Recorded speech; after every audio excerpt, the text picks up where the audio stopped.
The third iteration of the college football playoff rankings was revealed last night. A new chair of the college football playoff selection committee spoke on the committee's behalf, and I don't know if there was anything unexpected in there, but you got Paul Feinbaum railing this morning on ESPN that Notre Dame is ranked above Miami. Beyond that, not much controversy to be had. Alabama, obviously, with the biggest drop. They fall from 4 to 9. You have the top 5 looking like they do. I'm sorry, did I make a mistake? To 10. They fell to 10. 4 to 10. Ohio State, Indiana, Texas A&M are your top 3, as is been the case moving forward. And Vanderbilt stays status quo on a bye, despite some things moving around in front of them. In fact, because things moved around in front of them, does Vanderbilt stay put. Miami jumps up to 13. You now have Texas Tech as the number 5 team in the country, Ole Miss, Oregon, Oklahoma, Notre Dame, and then Bama, as Lucas mentioned, to round out the top 10. It's funny, Miami continues to be in that little bracket that they put up after the ranking is revealed, even though if the season ended today, they would have no way to be in the bracket because they currently are not in the ACC championship game. They need things to happen to be in the ACC championship game, and the ACC looks more and more like it's going to be a one-bid league. I don't know really what has to happen for a 10-2 Miami who doesn't get into the conference title game to get into the college football playoff. I don't know, but Vanderbilt has some obstacles. Yeah, and we'll do a rooting guide for Vandy later in the show. But, I mean, this is kind of the thing. They feel like they've hit their ceiling. Vanderbilt? Vanderbilt. As far as how much do we really expect things to shift in the 13 spots ahead of them? Well, the unexpected will happen somewhere along the way, right? Like to sit here and say it's going to be chalk for the next 2 weeks, I think would be misguided. But they need a lot more than 1 or 2 results to happen. It's a concerning thing. And Vanderbilt hasn't had any favors done to them from the teams that they've defeated, right? Like Texas. They beat rather teams that they have they've beaten, and also teams that they've lost to, because Alabama and Texas losing doesn't help them either. They beat LSU, and that was a top 10 win at the time. And now what's LSU doing? They're a shell of themselves. They fired their coach. They're just plummeting at this point. Missouri is a decent win, but at this point, Missouri is barely in the top 25. So you're in real danger. Let's say Mizzou loses to Oklahoma and drops out of the top 25. You are in real danger of only having 1 win against a team still in the top 25 if you are able to defeat Tennessee, and that's assuming Tennessee doesn't lose at Florida. So the cards have also not fallen Vanderbilt's way in terms of the wins that they have picked up this season. BYU 11, Utah 12, as we mentioned, Miami and Vanderbilt 13-14, USC at 15 at this point in time. Miami up 2 spots after they beat NC State 41-7. 4 spots behind Notre Dame seems to be the biggest sticking point, given that Miami has the head-to-head victory over Notre Dame at the very start of the season.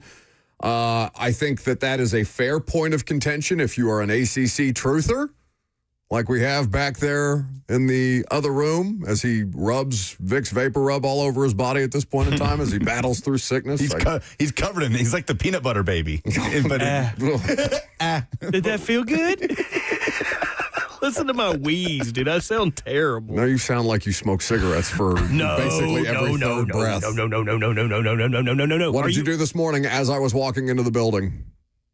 Pooted. Walked outside to smoke a cigarette. Well, okay, dude. It's like if I'm a horse and I have to do a race, I want to have my hay. I want to have my horse tranquilizers. I want to have the things that I'm used to. And if I'm going to do a show, I'm going to smoke a cig. I'm going to smoke so I can think about what we need to do. It is part of my process. Do not mess with my artistic integrity. I can't even speak for that long without starting to wheeze. I could hear you running out of air.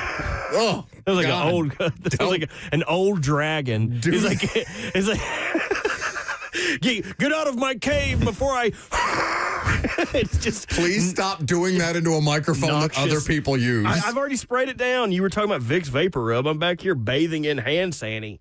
How many people do you think don't get the reference to Peanut Butter Baby? I didn't. You're unfamiliar with Peanut Butter Baby? About. So, I don't know when this. The two of you regularly accuse me of doing too much internet on the radio, so explain. Peanut Butter Baby is my dream Halloween costume. So in Vine time, I guess I think it was when Vine was. There's a. I just Googled it. There's a video of two kids What is wrong with this child? Who got into peanut butter while their mom was away, and then she starts recording, and the smallest child is covered. I mean, head to toe. It is caked. You can't even see this child's skin. You would not be able to point out this child's ethnicity. It's like he is totally covered with peanut butter. Why does the other one look like she's wearing a prison jumpsuit? Because she was helping cake that baby in peanut butter. And the mom says, do you like that? And the baby goes, as he's There's patting. so much peanut butter on one eye that it can't open its eye. He's patting himself, and you can hear this. I'm going to pull the audio. Dadgummit. The sister, because the sister doesn't really have a lot of peanut butter on her. No, she's wearing like a smock, like an artist would wear as she paints the canvas. The canvas. Her brother was the canvas. Yes, like literally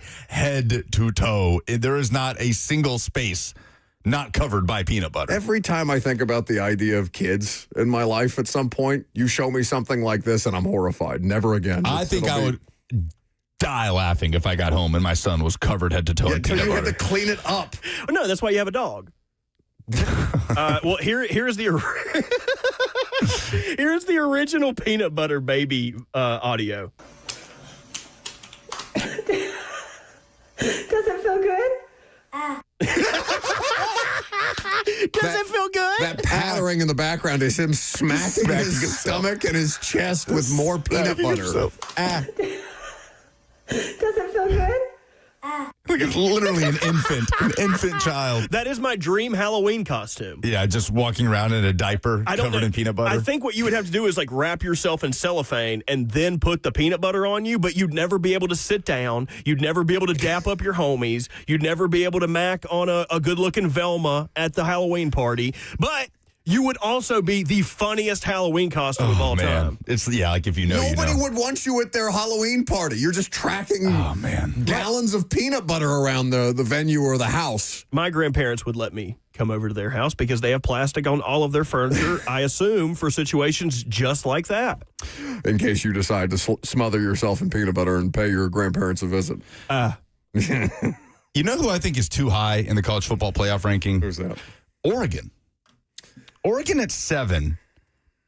I understand Oregon is a very talented football team, and early on in the year when they were just handling their early season opponents looked impressive. And the win over Penn State, to me, I don't dismiss the win over Penn State, even though Penn State has done what they have done since. I think Oregon sent Penn State into this spiral. They still went into Happy Valley, a whiteout game, if I'm not mistaken, and broke Penn State's hearts, a talented Penn State football team that then spiraled. But their most impressive win is that game, and I don't even know what a close second is.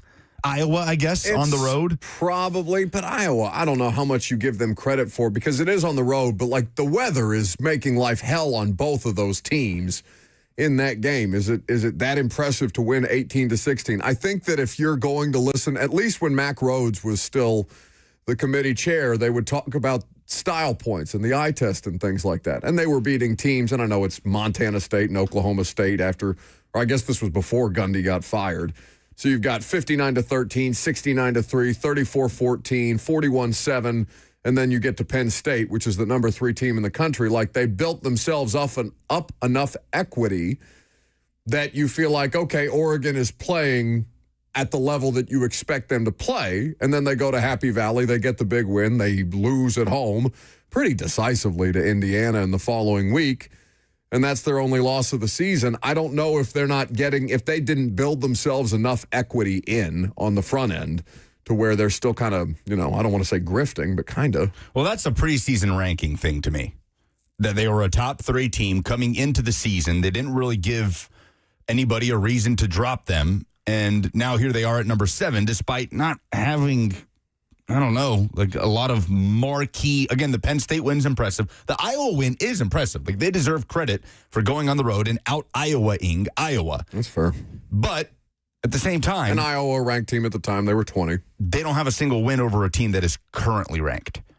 So I'm not saying that Oregon's a bad football team. I expect them to run the table. They're going to have to beat USC to do it and go to Washington, which is a sneaky, interesting game on rivalry weekend. But I don't know if number 7. I think maybe Oregon belongs, like Oklahoma going into Alabama and More winning. impressive. It's more impressive than anything Oregon has done this season. I think Oregon maybe should be in that 10-11 range. I would argue that Oklahoma has 2 such wins like that. I think it's as impressive to go to Tennessee and win that way. Sure. Especially at night in that environment, and it was a close game that they ended up outlasting Tennessee. I know Tennessee made plenty of mistakes in that game that may make you think less of Tennessee if you're the committee, but still, like Oklahoma, who has 2 better wins on their schedule right now than Oklahoma does? At Tennessee and at Alabama, Georgia has gone to Tennessee and won. They beat Ole Miss in a shootout, and they beat Oklahoma. Okay. But Alabama also has a run of really impressive wins, and that's where the Alabama versus Notre Dame discussion comes into play, which we can get into later on in the show. Bama 10, Notre Dame 9. But I feel like Oregon, Notre Dame, and Miami are the ones being most overvalued at the moment by the committee. But again, everybody taking issue with what Hunter Yurachek had to say and what he's valuing here versus what he's valuing there. And it's rinse repeat with the playoff rankings that come out throughout the course of the season. Somebody says on YouTube, Bryce says it's like preseason rankings are stupid. Yeah, but it gives us something to talk about. Like, it's not, I'm not for doing away with preseason rankings, even if you know what they are going in and you understand that they are not going to carry the same kind of weight as college football playoff rankings in the back half of November, then I just don't think that you should take them too seriously. There's no reason to do away with preseason rankings, even if you understand, yeah, it's a bit, it's just kind of like something you put down on a piece of paper and figure it out after the fact. They're there to sell early season matchups, is what preseason Sure. rankings are there to do. Yeah, no, like week 1 on ESPN's college football slate, YouTube TV, pay us more money. You've got ranked Ohio State and who did Ohio? Oh, Texas. Ranked Ohio State and ranked Texas squaring off in week 1. That's a big marquee matchup, isn't it? Right? I mean, It is. it was. It very much is, and it would be today. And the game was still, Texas. Either way. 615-737-1045, the F&M Bank chat, also open for business, where people are now trying to convince me that children are the best things to happen in their life, and then I scroll over to the next tab and I see that peanut butter baby again, and I strong disagree. You have headlines? Yep. They're next.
What, no acapella?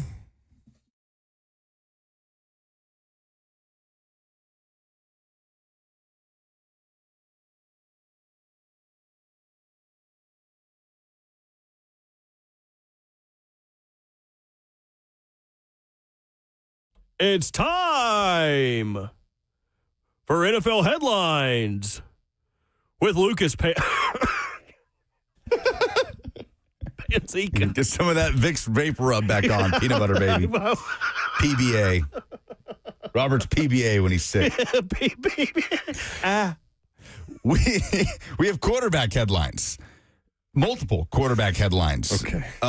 We'll start with some injuries. Michael Penix Jr. will indeed miss the remainder of the 2025 season. This is from Taryn Wack. Am I saying that correctly? W-A-A-C-K? Surely not. Atlanta Falcons beat writer.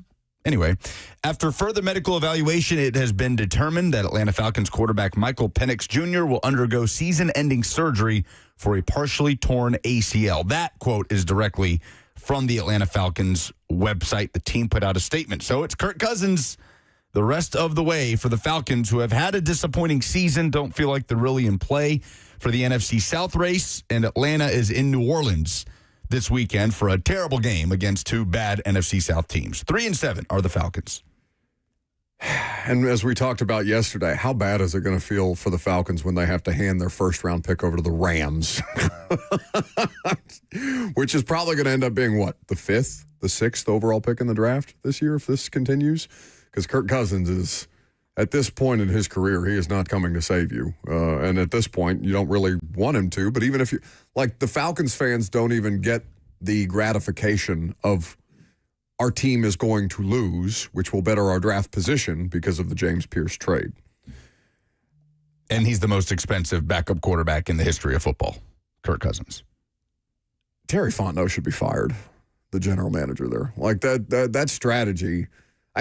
The Kirk Cousins thing and Michael Penix, the year they paid Cousins and drafted Penix, a lot of people were upset about it. I didn't hate it, even though I understood the argument against it because of the amount of money that you're investing in Kirk Cousins. Obviously, he should be your starting quarterback. Not so fast. The James Pierce trade, no matter how much you like James Pierce, and their defense was playing reasonably well at the start of the season, and I think even they were like, oh, maybe we are as smart as we think we are to try and put this situation in position to succeed. They are, as an offense, they are bereft of playmakers, which is kind of crazy to say, given that they have Bijan Robinson, or Bijan, whatever he's being called these days, Drake London, and Kyle Pitts. They just don't have a secondary receiving option that's even remotely threatening at this point in time. And if you were to look at Penix's stats, you would say 1,982 yards, 9 touchdowns, 3 picks, QBR 56.4, which is about middle of the pack in the league. You'd say, yeah, that's fine. But the variance of Michael Penix and the variance of the Falcons offense this year has been bizarre. I don't know. I mean, Raheem Morris is probably also going to get fired. The Falcons' job is one we think is going to be an open job at the end of the year. Yeah? We're not really talking about it, and I haven't looked at the gambling odds on Raheem Morris, but I wouldn't be shocked if everybody got cleared out in Atlanta. Yeah, no one's really paying attention to them this year, it feels like. James Pierce Jr., by the way, 2.5 sacks on the year, 3 TFLs, 7 quarterback hits. I believe he had a sack last week against the Panthers and Bryce Young in a loss. But, yeah, you could see it at first. Like, when the dust settled on the Kirk Cousins, Michael Penix Jr. thing, I was like, okay. Maybe I was a little too strong in thinking it was a ridiculously stupid thing to do because I could see it. You get 2 decent years out of Kirk Cousins as your starting quarterback, and you get to groom your young quarterback so he doesn't get thrown into the fire when he's not ready. But it didn't really turn out that way. And the next thing you know, you're benching your extraordinarily expensive starter to where he's a backup. There's not really talk of trading him, and Michael Penix Jr. now goes down midway through his second season. It's all kind of turned into a mess. So if you're the Falcons, where do you go from here? How do you kind of start over? I suppose you kind of have to move forward with Michael Penix Jr.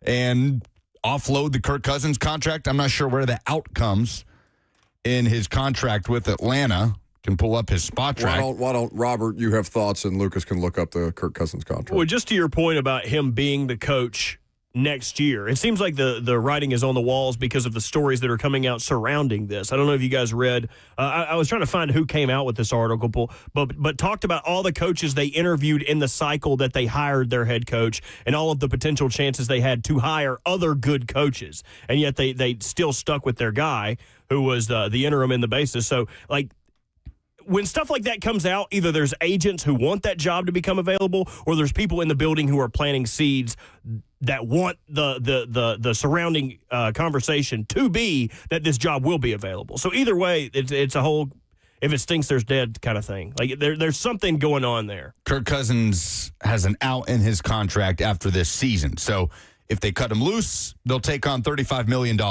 in dead cap. If they keep him, the cap hit is $55.5 for each of the next 2 years, where Kirk Cousins will be 38 and 39 years old. So if that job is to come available, the Titans would be competing with the Falcons for who they would name as their head coach. The Falcons better job. Titans, I think. Infinitely better job. Not just because of this, but Falcons would be slated to have a high pick, but they traded it to the Rams in the James Pierce Jr. trade up. So now the Falcons will have a quarterback who you don't know. It's kind of wishy-washy. Is he or isn't he the guy? You have a bunch of young guys on the team, but don't really know what you have in a bunch of them. Some talented players, though, obviously. It's kind of crazy to say that, like, if you would have asked me before the season, the Falcons is a way better job. The Falcons is a way better job than the Titans. Because the skill players? I don't feel that way anymore. Titans, just more of a blank canvas, right, for an incoming head coach. Yeah, because you know this roster is getting gutted at the end of the year. And in Atlanta, you've kind of already tried to build the thing up, and you've mortgaged your future to – you were not one pass rusher away in Atlanta, right? And they kind of treated their draft as if they were such. In fact, did they make every pick – in this year's draft on defense? Did they have one offensive player that they selected in the draft? And in the first, they definitely went defense twice in the first round. I don't have their draft in front of me. Also, I'm not, we're spending a lot of time on the Falcons for some reason. I'm not out on Michael Penix. I think he's fine. I just don't think he's in a great situation. He's got a better offensive line than Cam does, for example. They did draft an offensive tackle in the 7th round, but after that, they had 2 first-round picks on defense. Xavier Watts, the Notre Dame safety, in the 3rd round. Billy Bowman Jr., the safety out of Oklahoma, in the 4th round. Who they have playing nickel corner right now, and he's been exceptional. He has been one of the better corners for them. Billy Bowman. Yes, Billy Bowman. The rookie. Now, I would push back on that Penix doesn't have a best scenario around him. He's got a great running game. Yeah. He's got an ex-receiver who he can just throw the ball, throw a prayer to, a guy that can come down with it. He's got a veteran offensive line. Yeah. I think the only thing that is it's already taken care of. The only thing that's to his detriment is he doesn't have an offensive coach. He has a defensive-minded coach. He doesn't have someone that can help him with the intricacies of playing the quarterback position, which brings the question of when he was asked, I think it was 2 weeks ago, about who do you lean on the staff or in your life or in the locker room to help you navigate the rigors of the position and the NFL world. And he said, no one. Oh yeah, that was pretty damn. I like my fiance. She helps me keep my Didn't he mental. Say, like my high school coach. Yes, I almost wonder if he misunderstood the question. Yeah. Because the guy said mentally and physically. So I wonder if he was like, I don't require another man to help me physically at all. It's kind of like a different version of Cam. Like, who do you talk to? No one. My parents and my dog. Right. Like maybe he misunderstood. Because that question that answer did make the rounds as if it was like a shot at Raheem Morris and the Falcons, but I don't know. It didn't seem malicious when I watched it back. Well, either way, the Falcons will go into year 3 of Michael Penix's rookie contract, kind of having no idea what they have in Michael Penix Jr. Which is the worst possible place to exist. Browns quarterback Shedeur Sanders will make his first NFL start this weekend on the road against the Las Vegas Raiders. So it is away from home, but maybe a decent situation for Sanders. I'm sure somebody check on Josina Anderson. I'm sure he's getting his first team reps this week. The two of you hate that woman. I have nothing against her, but I am with Robert on like some of the, and so are you, by the way. Like, don't act like you're over here defending her all week. Like, no, I'm not. Some of the ridiculousness of the Shedeur Sanders PR has been a little extreme. No, I think she's actively hurt her credibility with the Shedeur stuff. Damn, you hate her. Generally. I just think it's a bad look. Josina actually put a statement out about this. Josina, how are you feeling about the Shedeur news coming out? He's going to start this week.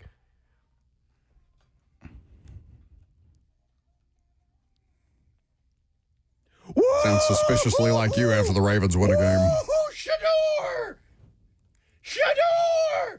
This is what dreams are made of. That's not terrible. Not too pitchy. So Dylan Gabriel remains in concussion protocol, and he will play on Sunday. But my question is, do you think we see Shedeur Sanders 2 weeks from Sunday when the Titans go up to Cleveland? No. You don't know that?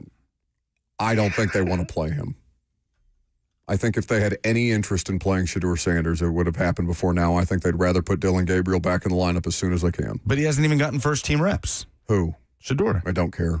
I don't think Kevin Stefanski cares either. I think Kevin Stefanski wants to give himself the best chance to win a football game. It's not a quarterback that's going to go 4 of 16 for a pick and keeps trying to run out of the back of the pocket and take sacks.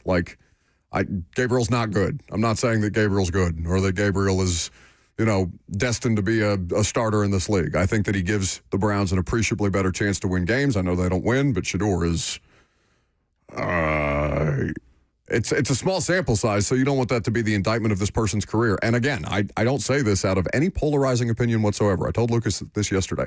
I could not care less one way or the other. I have no hate. I have no love. I have no interest in Shedeur Sanders. I don't care about a 5th-round pick that's likely, in a normal situation, 3rd string, if not relegated to the practice squad on any other team besides he's got a famous father and he's got a famous name and he's been on reality TV before this. I don't care at all one way or the other about Shedeur Sanders. I also don't think the Browns have any interest in playing him. Well, they may have to if Dylan Gabriel's concussion is anything close to the severity of apparently C.J. Stroud's, because he's going to be out again for the Texans game Thursday Night Football against the Bills. 3rd straight game missed for C.J. Stroud. Obviously, he missed this past Sunday at Nissan Stadium. Davis Mills has gotten to start each of the last 2 against the Jags and the Titans, and he has led the Texans to wins in both. So that's a credit to Davis Mills, and now he tries to do it against the Buffalo Bills. I think their offense has been better with Davis Mills. He's fine. Pretty solid on Sunday. He doesn't put the ball in harm's way. He made some nice throws. He's got a little. How many points did they put up against the Jags defense, who, by the way, is 2nd in the NFL in takeaways this year? 20 if you take away the thick 6 in the 4th quarter, right? It was a 26-point 4th quarter, including that. Was it a fumble recovery or was it an interception? I feel like it was a fumble recovery. He's also orchestrated game-winning drives at the end of the 4th quarter in each of those 2 games. I don't think it's really been close. He looks less shook. He looks less broken than C.J. Stroud does. And I mean, by broken, I mean C.J. Stroud has been playing behind a Texans offensive line that's bad for a season and a half, and then Davis Mills comes in unencumbered by all of those things. He's not sailing passes to open receivers the way that we've seen Stroud does. He's not scattering the ball the way that we've seen Stroud. He's not pump faking and taking unnecessary sacks that way. I'm not saying he's good, but he's serviceable. That's the whole reason Diana came on here a couple of weeks ago and said people are calling about Davis Mills. The Texans won't trade him. Well, this game's in Houston, and I feel like this is quietly a really big game this weekend. Huge game. Bills are 7-3. The Texans are 5-5. They are 500 for the first time all year. They've had a losing record since the start of the season. And if Houston wins this game, then suddenly they have the head-to-head over Buffalo in the wild card race in the AFC, where the Bills obviously are not at the top of their division. That would be the Patriots, sitting there at 9-2. The Texans are far off from the top of the AFC South, where the Colts are currently in the driver's seat at 8-2. So if Houston wins this game at NRG Stadium, then they're a game back of Buffalo with the head-to-head. So huge opportunity. Buffalo, not without their quarterback, but without a lot of skill position players. They've already ruled out Dalton Kincaid, Curtis Samuel, and Mecole Hardman. You could also probably expect Keon Coleman to be back in the lineup after being inactive last week. They almost have no choice. Yeah, if he's on time this week, I guess. He was a healthy scratch from missing meetings last week. I don't know what to do with Keon Coleman. He feels like he should be better than he actually is, or maybe he's more talented and he just hasn't realized the talent. But he's Buffalo's best receiver, and he's still pretty inconsistent. I mean, I guess one of the tight ends is the better receiver, but I would argue Khalil Shakir is probably a better all around, because Keon Coleman's biggest issue is he can't separate. He's a fine 50-50 ball guy, but he can't get away from his defender. Somebody in the chat just said they got tickets for the Titans at the Browns game in Cleveland, $122 a piece. Surely that's not. Ricky says, you got robbed, my boy. You sure that's not like an internet scammer? I mean, it's Cleveland. The fans still show up. Like, No, that was a good environment last weekend in the Ravens game. And those were used to $6 this. tickets. They're so used to this. Oh, yeah, this is what they do. They were going nuts for Shador. And when he came into the game to where he had to campaign after the game to Cleveland fans, like, hey, listen, I appreciate the love, but, chanting my name while Dylan's out there, it's a distraction to the team. Like, While he's concussed. He asked fans to stop chanting his name when he's sidelined. That was the first mature thing I think we've seen from him in the NFL season, because before he did the whole pantomiming in the locker room. I rather liked that, but I got why people didn't. Speaking of big games this weekend, don't look now, but the Chicago Bears are very much in play to win the NFC North. They are sitting here. Aren't they in first place? They are in first place. The Bears are in first place When's at 7-3. the last time the Bears have been in first place of that division? The Packers are 6-3-1, so half a game back. Detroit 6-4, Minnesota 4-6.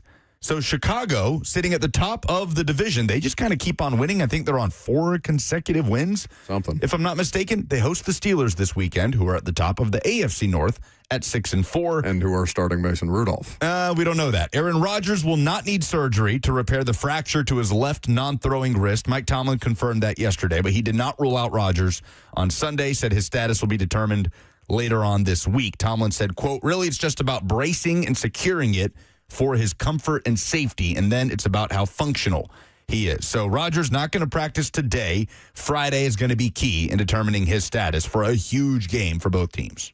So it's his non-throwing. Go ahead, Robert. Sorry, just the last time that the Bears were first in their division.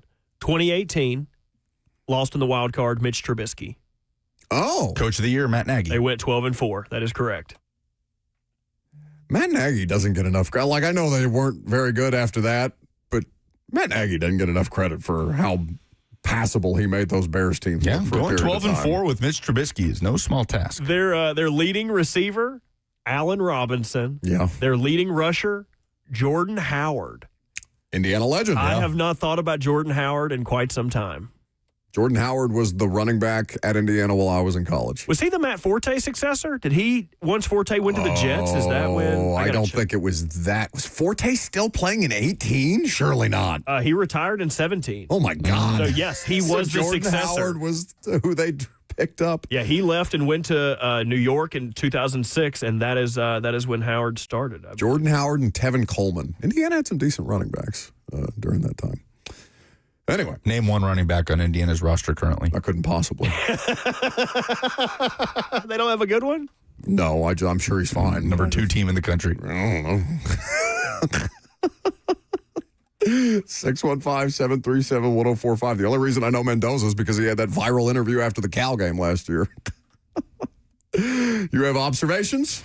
Roman Hemby, by the way, 700 yards on the year for You didn't know that IU. either, I play did ball. not know that. Hey, everybody knew that because Hemby, the best roster on Indiana, or best running back on Indiana, I messed it up.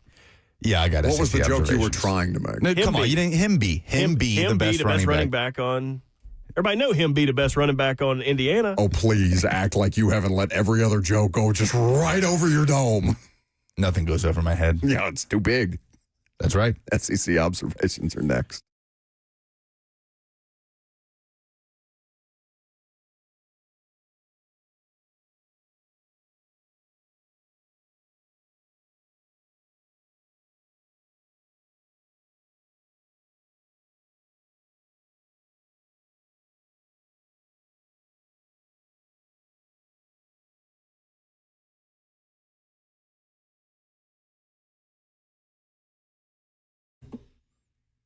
The holiday season is already upon us. We are just weeks away from Thanksgiving, but it's still not too late to check this year's financial resolution off your list. Give Trajan Wealth a call today to start achieving your financial goals. You may think that you have things in good shape. Trajan Wealth will give your plan a second look, and it may turn out that there are some big opportunities that you're missing. You will have a clear path to retirement and way more peace of mind. They're fiduciaries at Trajan Wealth, which means they'll put your needs first. You will trust them with your future. Call Trajan Wealth today at 615 615-270-5000. That's 615-270-5000 in Brentwood or Franklin, here in Middle Tennessee, or online at TrajanWealth.com. Advisory services offered through Trajan Wealth, LLC, an SEC-registered investment advisor. This is a paid advertisement.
Only the highest level of production.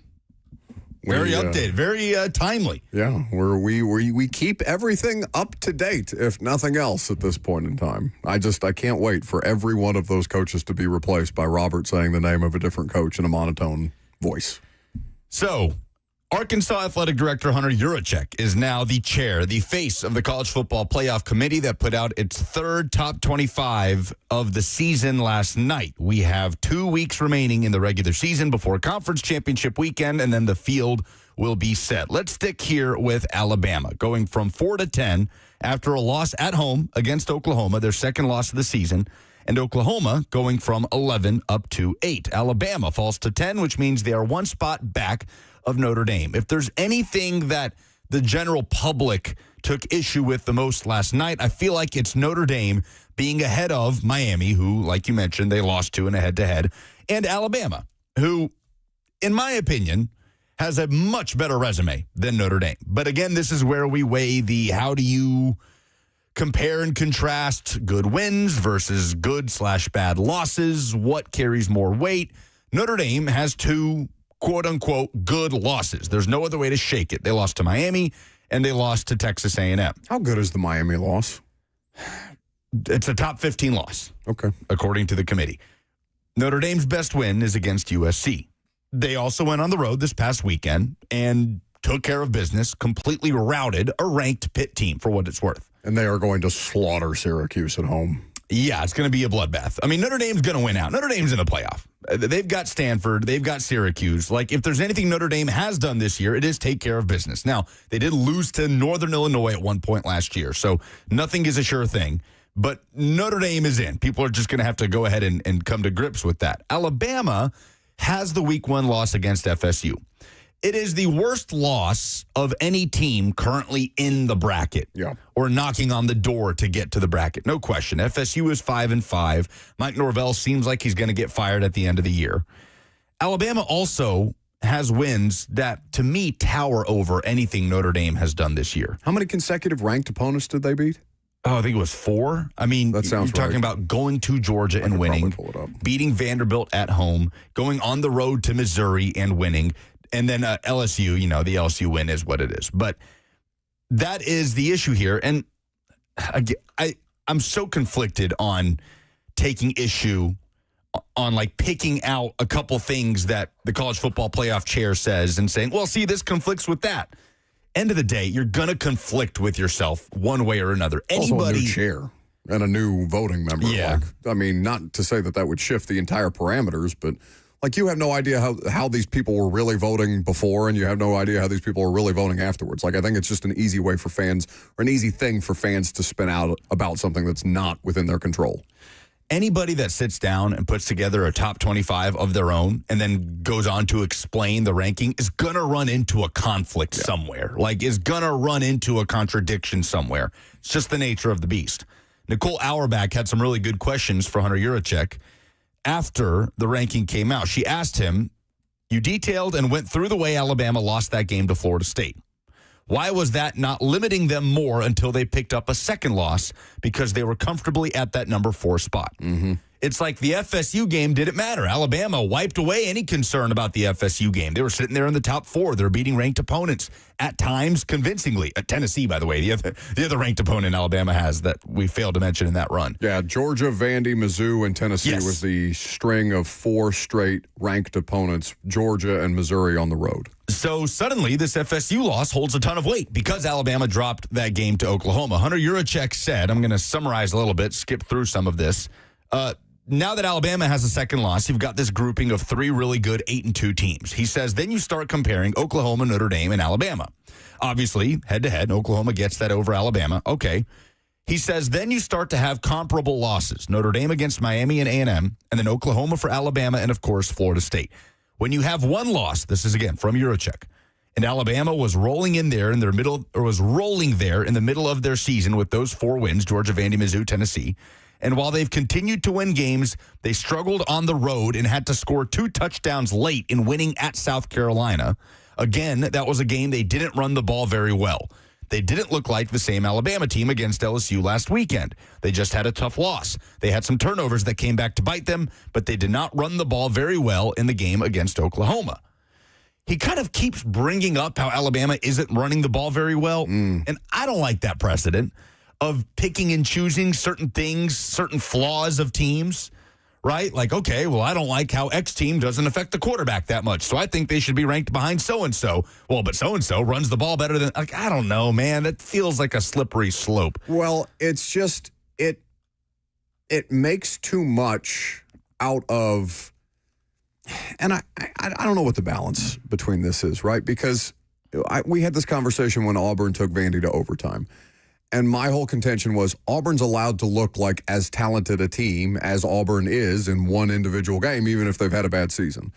Does that mean that Auburn deserves additional style points? I mean, they're obviously not in consideration for the playoff, but is that ding Vandy because Auburn came out swinging for once all season? It shouldn't, because they were able to outlast Auburn's best effort of the year offensively. I just don't like putting that much weight, like you're saying, into one specific element of a team's game.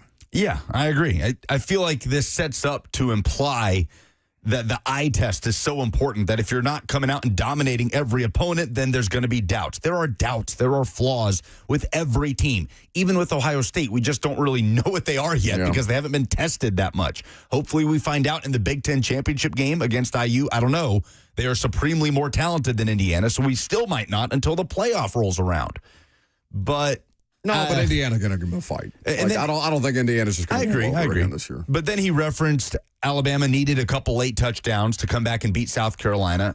Okay, but earlier you said that you didn't mind the Texas A&M thing against South Carolina. His quote about that was that A&M's second half domination, in his words, neutralized their poor first half performance against South Carolina. So to me, that contradicts itself. Okay, but what about Alabama's fourth quarter? That doesn't way to determine the playoff. It's so incredibly flawed, and no matter who you put in that chair, it's not even his fault. Do you think it's designed a little bit that way? Oh, sure. Just it creates so much discussion. Yeah. It does. It's exhausting. And I'd be lying if I said I don't enjoy the discourse. No, I know. It's the only light in your eyes I see anymore when we do the show. Like, it's fun to move the ball of, the yarn around, the Charlie Kelly thing from Always Sunny on the board and say what needs to happen for this team to get in and what has this team shown that this team hasn't, and all of these things. If Robert wasn't busy playing scratch off back there, maybe he would have had that Charlie sound for you. I don't even know if it's back there. Did you win the lottery? I'm cleaning. I'm just you didn't have to bring it up. You didn't even have to. I'm gonna tint these windows in here. I'm gonna put 5% on every single one of these windows. Is that, what did we say? What's the legal? 40. Well, it's like the higher number. Like, that's the percent you can see through the window, or the amount of light that gets through the window. So I think 20 is legal. 5 is very illegal. That's like limousine, celebrity tint. Jordan says, bring back the BCS on the F&M Bank chat. Tyler says the people yearn for the BCS. Apparently, I miss that computer. What's the governor of Louisiana's name? He still thinks that we have the BCS. Jeff Landry, according to some of the interviews he did after his little Muppet rant. So that's where things stand today. I'm sure there will be another controversy next week that will be debated because, of course, these committee members and the chair of the committee is going to find some way to talk himself into circles because that's the way the system is kind of designed. Coming up next, we are going to, what do I have to give away, Robert? Tickets to OAR. It's this OAR tickets aren't here for another 175 Lucas, years. get back in front of the microphone and sing your OAR song. He goes, this town, this hang. No, hang on. We'll do it together. This town, this city, this town.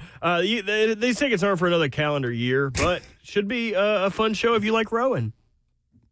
615-737-1045. If you want tickets to OAR, give us the dumbest thing in sports this week next.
11 o'clock on the nose. Good morning from the 104.5 The Zone studios. I'm Lucas Panzica. The college football playoff rankings came out on Tuesday, and the top three remained unchanged. Ohio State, Indiana, and Texas A&M. Alabama dropped from 4 to 10 after the loss to Oklahoma. One spot behind Notre Dame, who sits there at 9. Vanderbilt stayed put at 14. The Titans made some transactions on Tuesday, placing Calvin Ridley on injured reserve. Mike McCoy said on Sunday his season is over with a broken fibula. The team also signed wide receiver James Prochet from the practice squad to the active roster. College hoops, Belmont hosts Lipscomb tonight. It's the Battle of the Boulevard, a doubleheader. The women's teams face off at 5, the men's teams at 7:30. 3HL will be broadcasting live from the Curb Center from 3 to 6 today, right here on The Zone. For all your foundation repairs and waterproofing needs, visit USSTN.com. Breaking news at once on your home for the Titans and Vols. This is 104.5 The Zone.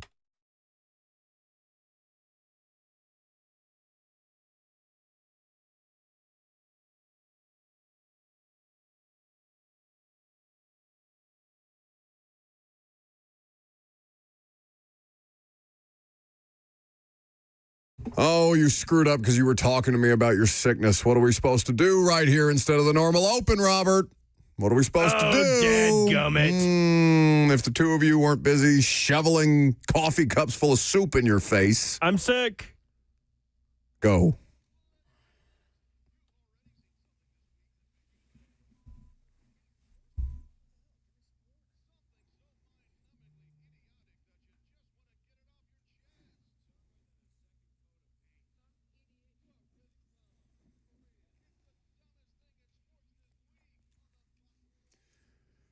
That's more like it.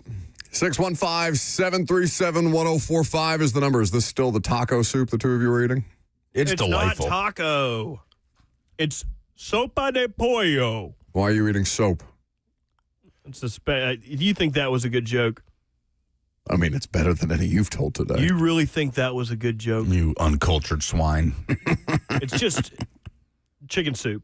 615-737-1045 for the opportunity to win what? If they give us the dumbest thing in sports this week. Tickets to go see OAR 3 Decades Tour with special guests Gavin DeGraw and KT Tunstall. Oh, I'm actually in on that.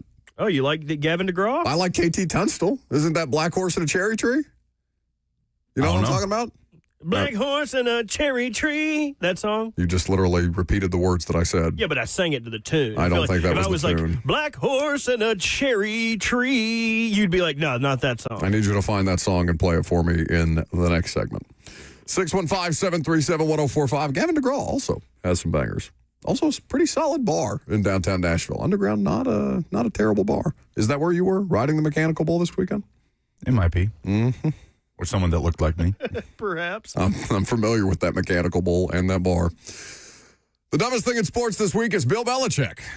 Because Bill Belichick is putting out statements saying he isn't pursuing NFL jobs when NFL jobs aren't interested in him. This happened last week on Friday night. A statement posted on social media amid some things that are happening in the NFL. Obviously, the Giants' job has since come open. Since the Titans were the first on the chopping block, or Brian Callahan was the first on the chopping block among NFL head coaches this year, Bill Belichick posted a statement saying, since arriving in Chapel Hill, my commitment to the UNC football program hasn't wavered. It was a privilege for me to work for the Mara family and be a member of Coach Parcells' staff for over a decade. However, despite circulating rumors, I have not and will not pursue any NFL head coaching vacancies. Oh, Bill. You sweet summer child. You 73-year-old ignoramus. What are you doing thinking that any NFL team, other than, and by the way, he ends this statement with on to Wake Forest, who he would go on to lose to, and ignore the coach who beat him, even though the coach took off his hat in an act of respect to Bill Belichick, because it's a big deal for an ACC football coach to go against the greatest coach in NFL history and beat him. Bill Belichick couldn't be bothered. Nobody wants you, okay? Other than this 23-year-old, 24-year-old, 25-year-old, whatever she's doing at competitive cheer competitions, because you've increased her real estate portfolio, Bill.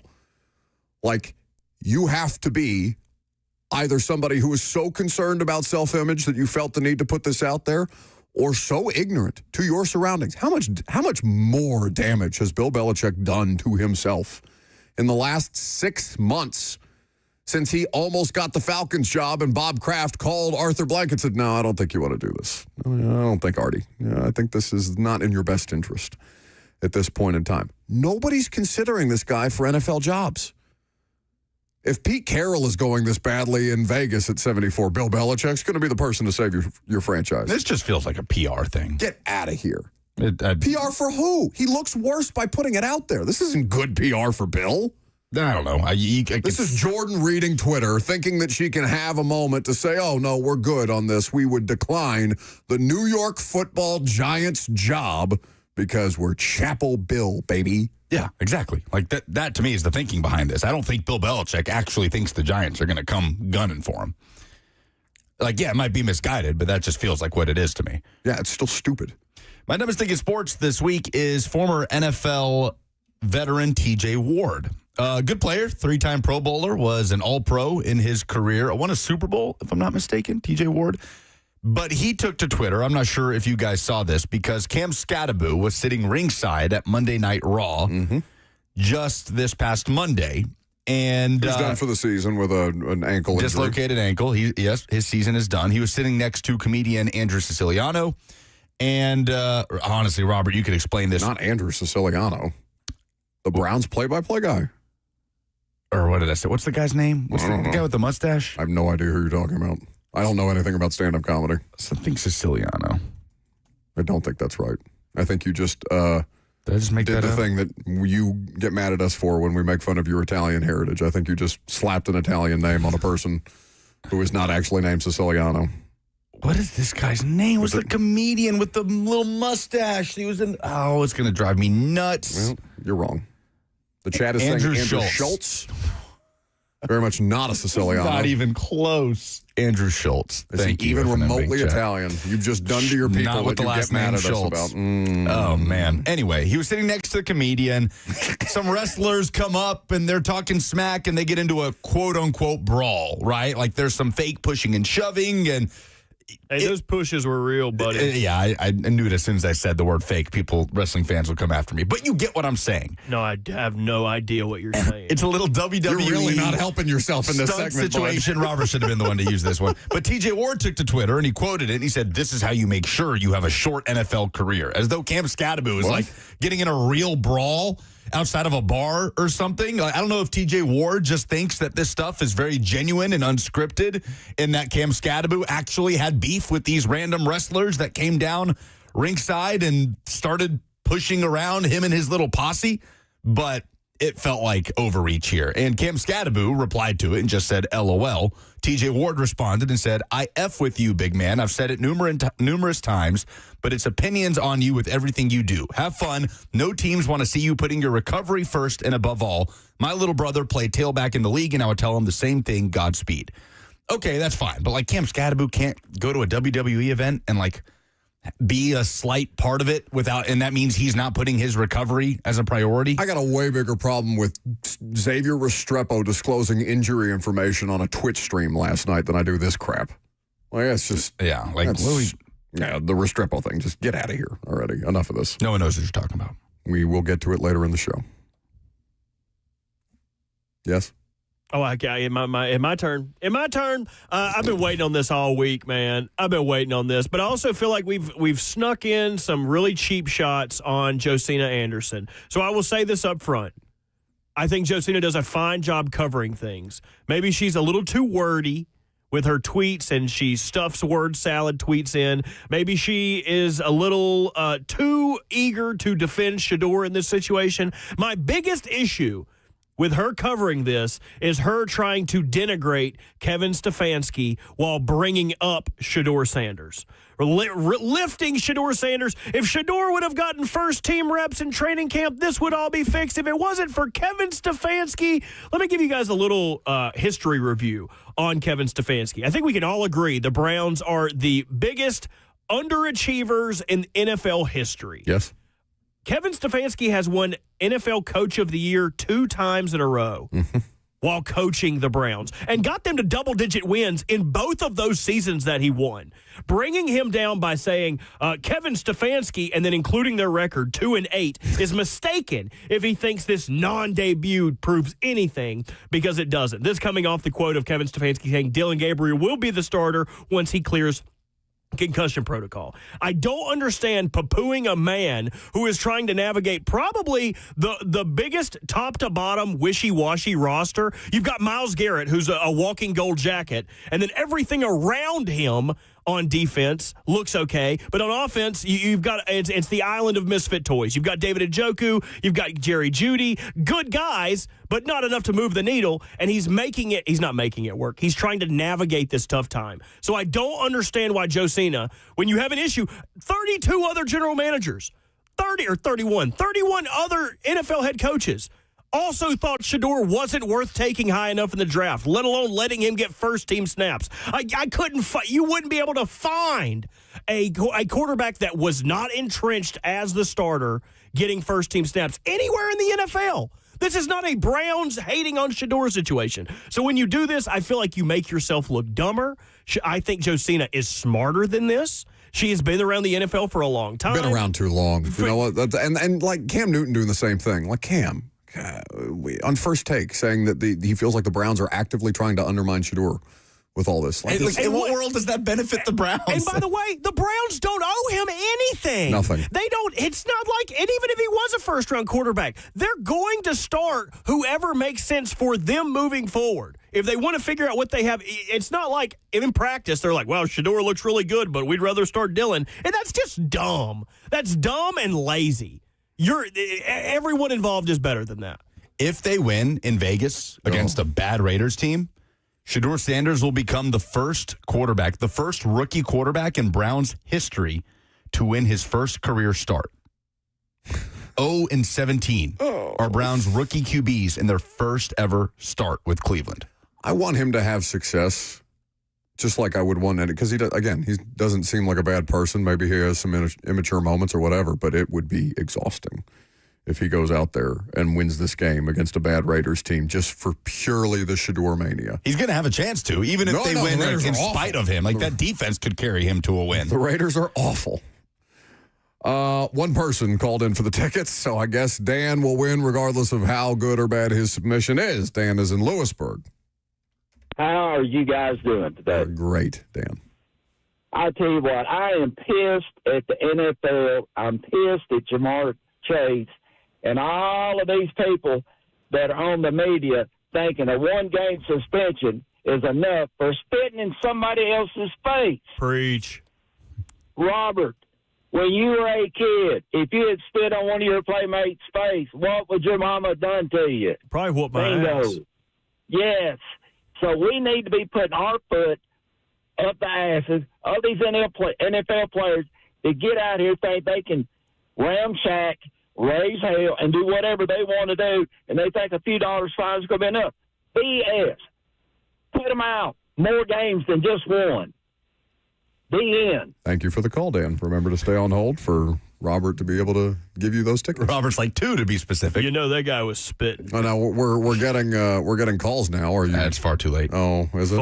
Far too late. The sun has set, ma'am. The curtains are drawn. The lights are dim.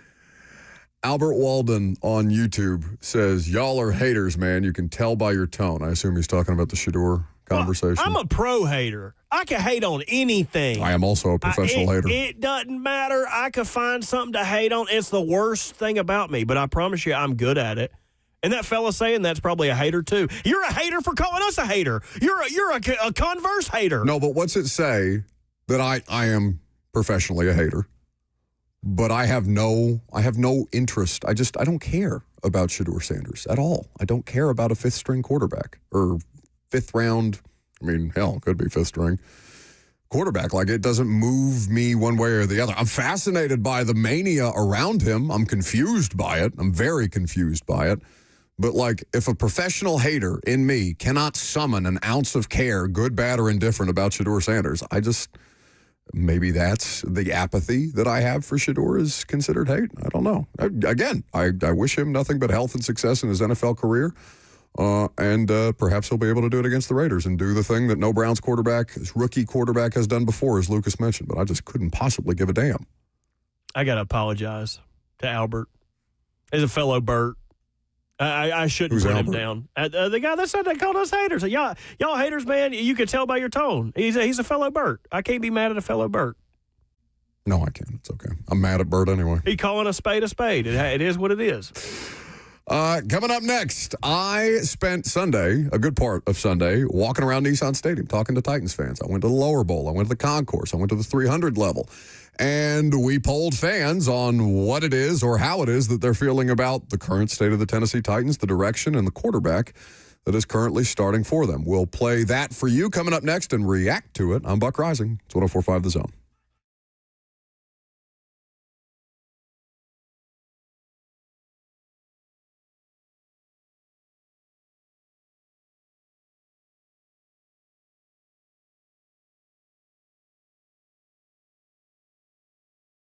Holidays are nearly upon us, which means that you are likely going to have people coming to the house. You're going to be hosting. You're going to be having dinners, whether it's Thanksgiving, Christmas, Friendsgiving, any number of things. And the thing that you don't want to deal with in the middle of all of that holiday cheer is a plumbing, HVAC, or electrical emergency. Most of the time, you don't know what it will cost or if it'll get fixed correctly or if somebody is just trying to sell you something. That's when you call Hiller Plumbing, Heating, Cooling, and Electrical. The price you're told is the price you'll actually pay. There's no hidden fees or surprises on your bill. They've been in business for over 35 years and are family-owned and operated. Their techs are professional, experienced, and trustworthy. When they're on their way, you'll receive a photo of the tech and a link to track them in real time. 100% satisfaction guarantee of happy you'll be or the service is free. That's the Happy Hiller promise. So book online today at happyhiller.com.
Welcome back to the show, fueled by Hattie B's Hot Chicken. The best hot chicken in the world. Anytime you play Bad Bunny, it makes me want to go back to Miami. You're trying to send me back on another buy, I'd happily take it at this point in time. 615-737-1045 is the number. Before we get to the man on the street interview that I did, or interviews that I did at Nissan Stadium on Sunday, I do want to point out something that was funny on social media. So Tom Pelissero, who's of course one of the foremost NFL insiders working for NFL Network, does an annual list at the NFL's, quote, the NFL's rising young coaches, featuring potential candidates for head jobs this year, plus dozens more names their colleagues say to remember for years to come. And I tell you this because Paul Kaharski is a troll. It makes me happy when Paul does this, not because I have any ill will towards Tom, but because I think it's funny. Paul quotes it and says, my annual look at Tom's annual look at the NFL's rising young coaches, which is actually his nod to top sources based on the immense number of names he includes. 24 coaches for this cycle, which is expected to have fewer than the average 7 openings. 121 other NFL coaches, quote, to watch in future years, including 5 from the 1-9 Titans. Yes, 121. 18 college coaches, quote, on the NFL radar. That's 163 prospective NFL coaches. If every team in the league changed coach every year for the next 5 years, they still wouldn't get to all of Tom's guys. It's just, there's a balance. So many names. 163 is outrageous. Let's see. Luke Stalker's on here, Titans tight ends coach. Also Titans legend. VFL as well. Quarterback coach Bo Hardegree, Denard Wilson. Like, okay, that makes sense. That is in the category of NFL coaches to watch in future years. Bo Hardegree makes sense. Yeah, sure. He is a coach. He is a coach, yes. Yeah. That's what I'm saying. Like, NFL coaches to watch in future years is a very wide-ranging category. It's just a lot. Like, I mean, why bother with 163? What does that accomplish other than everybody gets a little shine? Bears QB coach J.T. Barrett at the age of 30. Is that? How about J.T. Barrett? Ohio State? I think so. Quarterback J.T. What other J.T. Barrett wandering around out there? He's the Bears QB coach. I had no idea. He was the Lions assistant QB coach the last couple of years. Now, that's a fun reason to put together a list. Just be like, which... Hey, remember this guy? Yeah, for sure. We'll never hear that name again in all likelihood. But Caleb Williams, QB coach. Okay. Speaking of other former NFL greats that are in other spots, Brian Hartline listed under the college coaches to watch on NFL radar. Of course. Now, Hartline may deserve it. If he keeps putting wide receivers in the league at this rate, like, he's onto something. Please don't pretend that man has anything to do with their any of the wide receivers. They just keep getting, like, aliens, man. Like, it has nothing to do with Isn't he Hartline. responsible for getting the aliens? He's responsible for getting them to Ohio State. Sure. That's what I'm saying. Okay. So, how do Titans fans feel about the state of the Titans? Well, Vandy defensive coordinator Steve Gregory on that list, too. Okay, we're just naming Why names. do I know Alex Tanney? Why is that? Oh, Titans legend. He's in New York, isn't he? Colts passing game coordinator. Oh, he's in the Colts. Okay.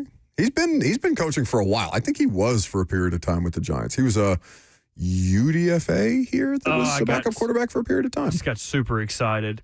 I saw Tony Soprano Jr. It's Sperano. Just unfortunate. So many good jokes could have been made and probably still will be made.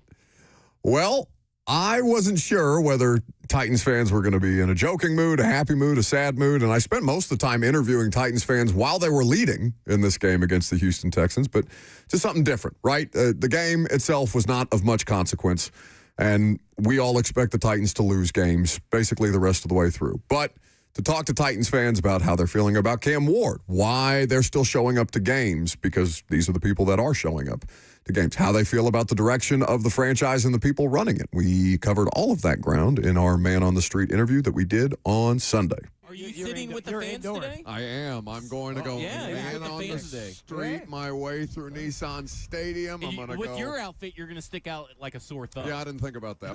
Jack off. Schlub it. Off, yeah. What's that? Good morning.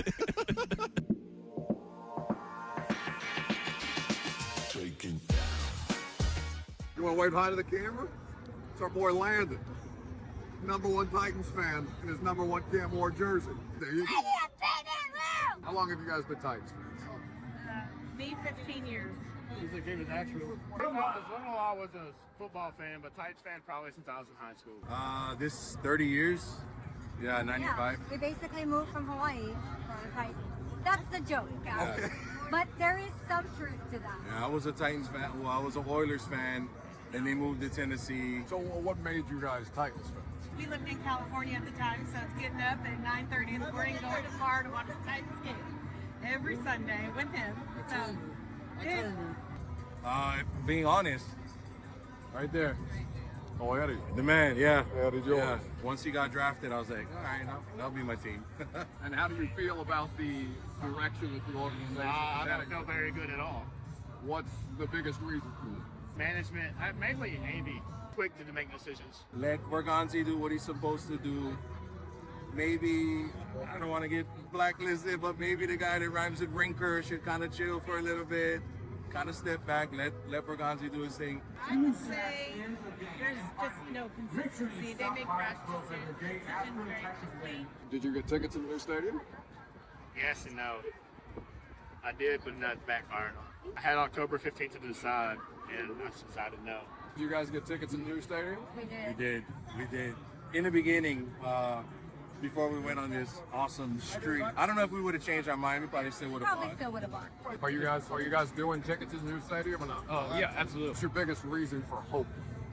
Organzi. Organzi. That's my biggest reason. Yeah. Flashes that give you hope, right? Jameer, So, yeah. yes. Gunnar Helm, do it. Why are we not going a little bit more to Gunnar Helm? How do you feel about Kansas?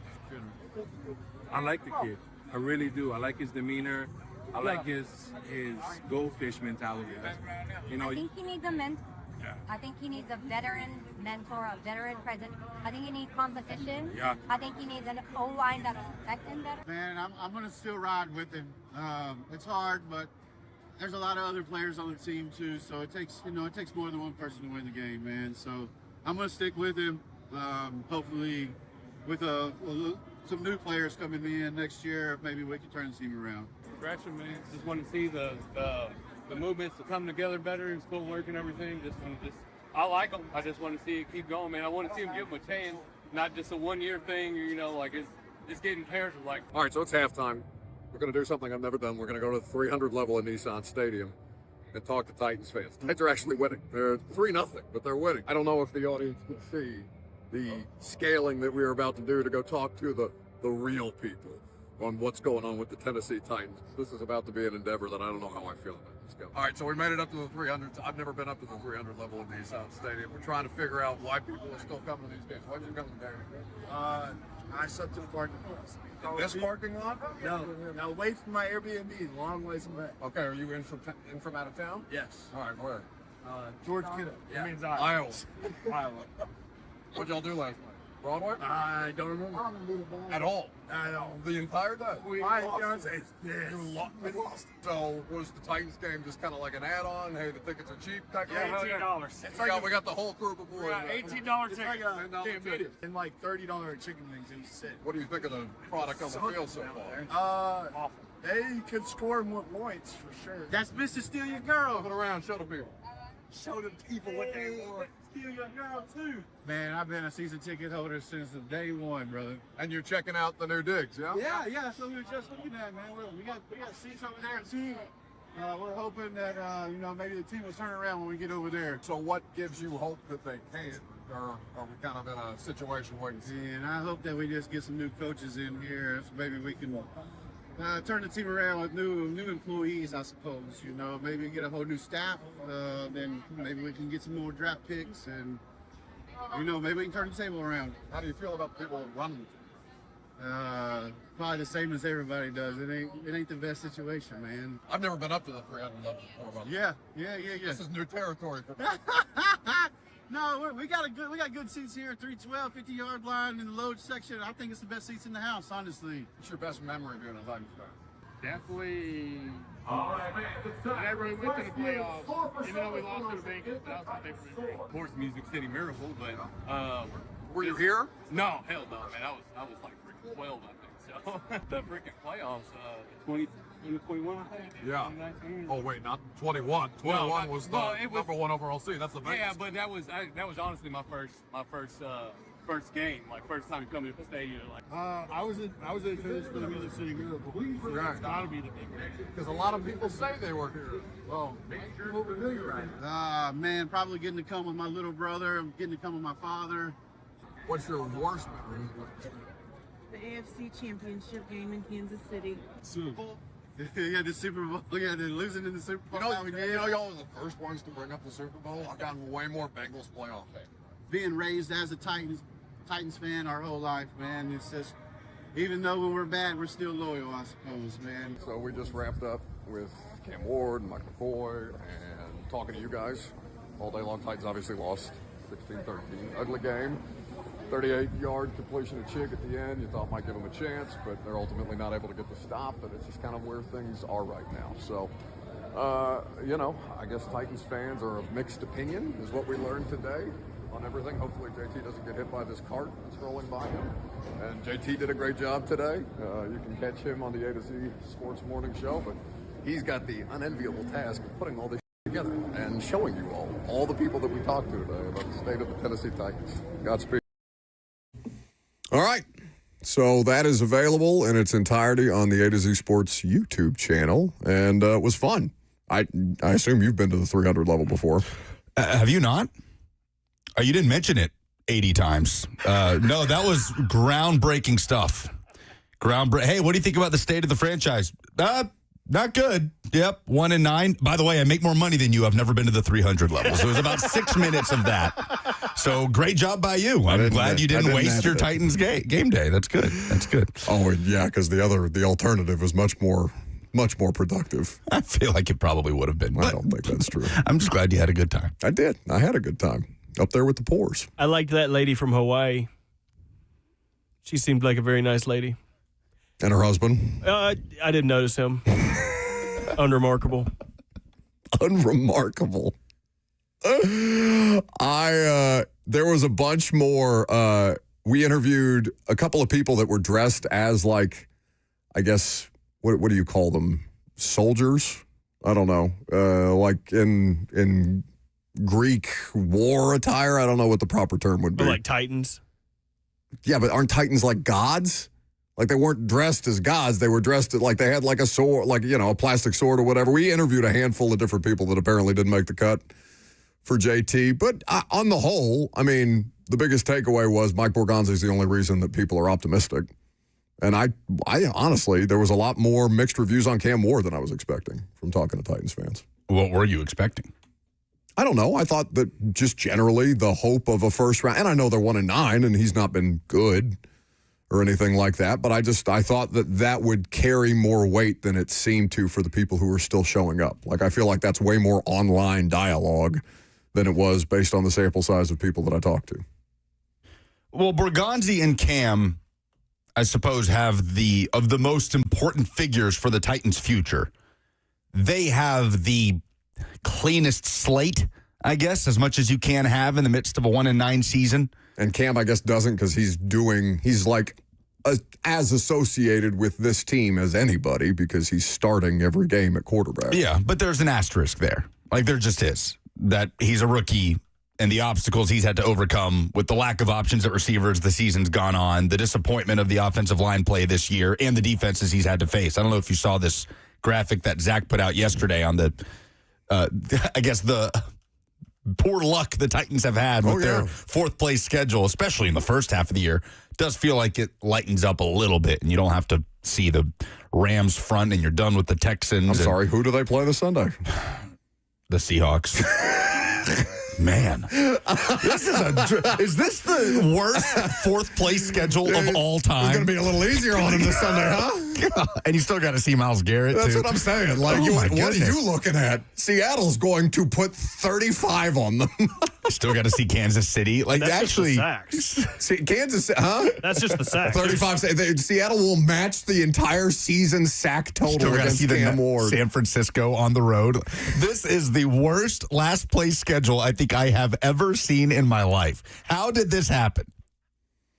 I mean, it's technically a last place schedule, so I don't know.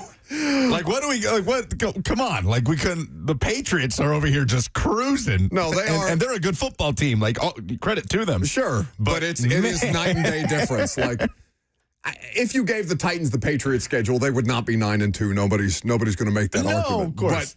But they would probably be they would look a little more competent. Oh, my goodness. Than 1-9 against. I mean, it is the number one strength of schedule through the first, 11 weeks now? 11 weeks of football? Through the first 10 games, certainly, that any player has played. To Cam Ward's credit, again, there is context for why it is as awful as it is. Have they also underachieved at a level that is fair to say it's underachieving? Yeah, I would say so.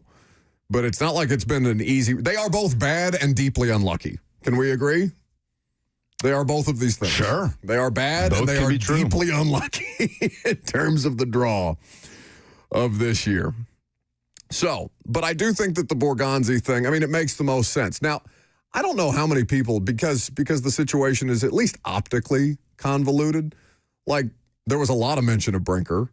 I don't know how many teams. Robert, who's the team president of the Ravens? Could you name? No clue. Right? No, I if I saw his name, I could probably tell you what it was. But still, like, fans of winning organizations don't care about the team president, right? There's no reason to. There's no reason to talk about as often as we do around here about team presidents, because they're the ones, at least, the two of them, and Burke Nihill and Chad Brinker, who are orchestrating all of this on behalf of the owner. Yeah, I guess I don't know that I can name a single one that does not act as the owner. Well, and the whole argument was people were mad. For the Ravens, it's Sashi Brown. I should have remembered that because he replaced Dick Cass, who was in that position before. And that's a name that's long been synonymous with football. Well, and people making prank calls. So Sashi Brown, everyone was upset this offseason. Oh, he needs to do more about the roster. It's like he manages like concession prices. Like he manages like what kind of halftime entertainment you're going to have. He has nothing to do with your what you're actually doing on the field. Unlike this one. Correct. Who is very much involved in the football. He's doing all of those other things too, but he's also heavily involved in personnel. So I do think that it's notable that... Well, and what do you mean heavily involved in personnel? That like he is working... player personnel? Yes, that he is working directly in concert with Mike Borgonzi, that Mike Borgonzi, the person who's the general manager, considers that person to be an invaluable resource to him as far as the personnel goes. Oh, you're talking about Brinker? Yeah. Yeah, okay. Who do you think I'm talking about? I thought you were talking about Burke Nihill. I was like, there's no evidence Burke Nihill has anything to do with roster personnel. No. But yes, Chad Brinker, yes. But at a top level, Burke is very involved in football. What's the Niners? Because the Niners have had a structure, a bit of a convoluted structure in their front office. But I bet the only reason that Niners fans would know that name is because he got into it with Jim Harbaugh. Right? Was that the team president or was that the owner? I can't remember. The point is... Well, like there's a difference, right, between president... /CEO versus president of football operations, which is Chad Brinker. So John Lynch is both for the 49ers. Right. Like there are football personnel people that have a president of football ops tag, but president /CEO is totally different. That's on the business side. Right. That's not what Chad Brinker is. No, although a lot of his duties do fall under that. It's overlapping, right? The Titans have two presidents of the team. One is president and CEO. The other is president of football ops. Those things have a Venn diagram nature to them. And also, Chad Brinker, whose background is famously in scouting, is, as Mike Borgonzi says, an invaluable resource to him on the personnel side of things. So it is unique here. I think that Titans fans are very aware of the uniqueness of the setup. Is a testament to kind of what they think about the way that things are being handled and the fact that at least one person brought up the idea that Brinker needs to take a step back. I don't know that that's true. If the GM, who people like, considers him to be invaluable, am I going to tell Mike Borgonzi the thing that you think is invaluable needs to take a step back? I don't know what the line there is. So while we do have more clear or a clearer structure than we have ever had, there is still some nature of convolution. Is that a word? It's convoluted. You're the big word guy. Why don't you leave the words to us? Yeah, why don't you let us handle that? We got to run. You and your convolution. Before we go, though, are the Titans at home on Thanksgiving or are they away? I think home. I think that's the last of this 3-game stretch. home game. Yeah, because homestand. we got a Cleveland, December the 4th? Jacksonville. They are home against Jacksonville November 30th before going to Cleveland on December 7th. All right, Josh Thorne was not bringing this up for the Titans, but I think that this would be an excellent way to get fans in the building on Thanksgiving. Free deviled eggs to the first 1,000 fans. Deviled eggs are easily the best Thanksgiving food, honestly, the best holiday food. Deviled eggs. If you do that, I would go to a Titans game. Concession stand deviled eggs? No, as you walk in, they would be on little trays. like an hors d'oeuvre. Yeah, with like a gherkin attached to it. How did you just say that word? Hors d'oeuvre. How would you say it? We just did the Scooby-Doo thing where I looked at Buck and Buck looked at me and I looked at Lucas and Lucas looked at me. You don't have anything. You're not going to get me on that I one. would have gotten away with it, too, if not for those meddling kids. All right. 615-737-1045 is the number. Casey Alexander, the Battle of the Boulevard. We'll talk to the coach coming up next.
Welcome back to the show, fueled by Hattie B's Hot Chicken. It's been too long since we've checked in with Coach Casey Alexander of the Belmont men's basketball team.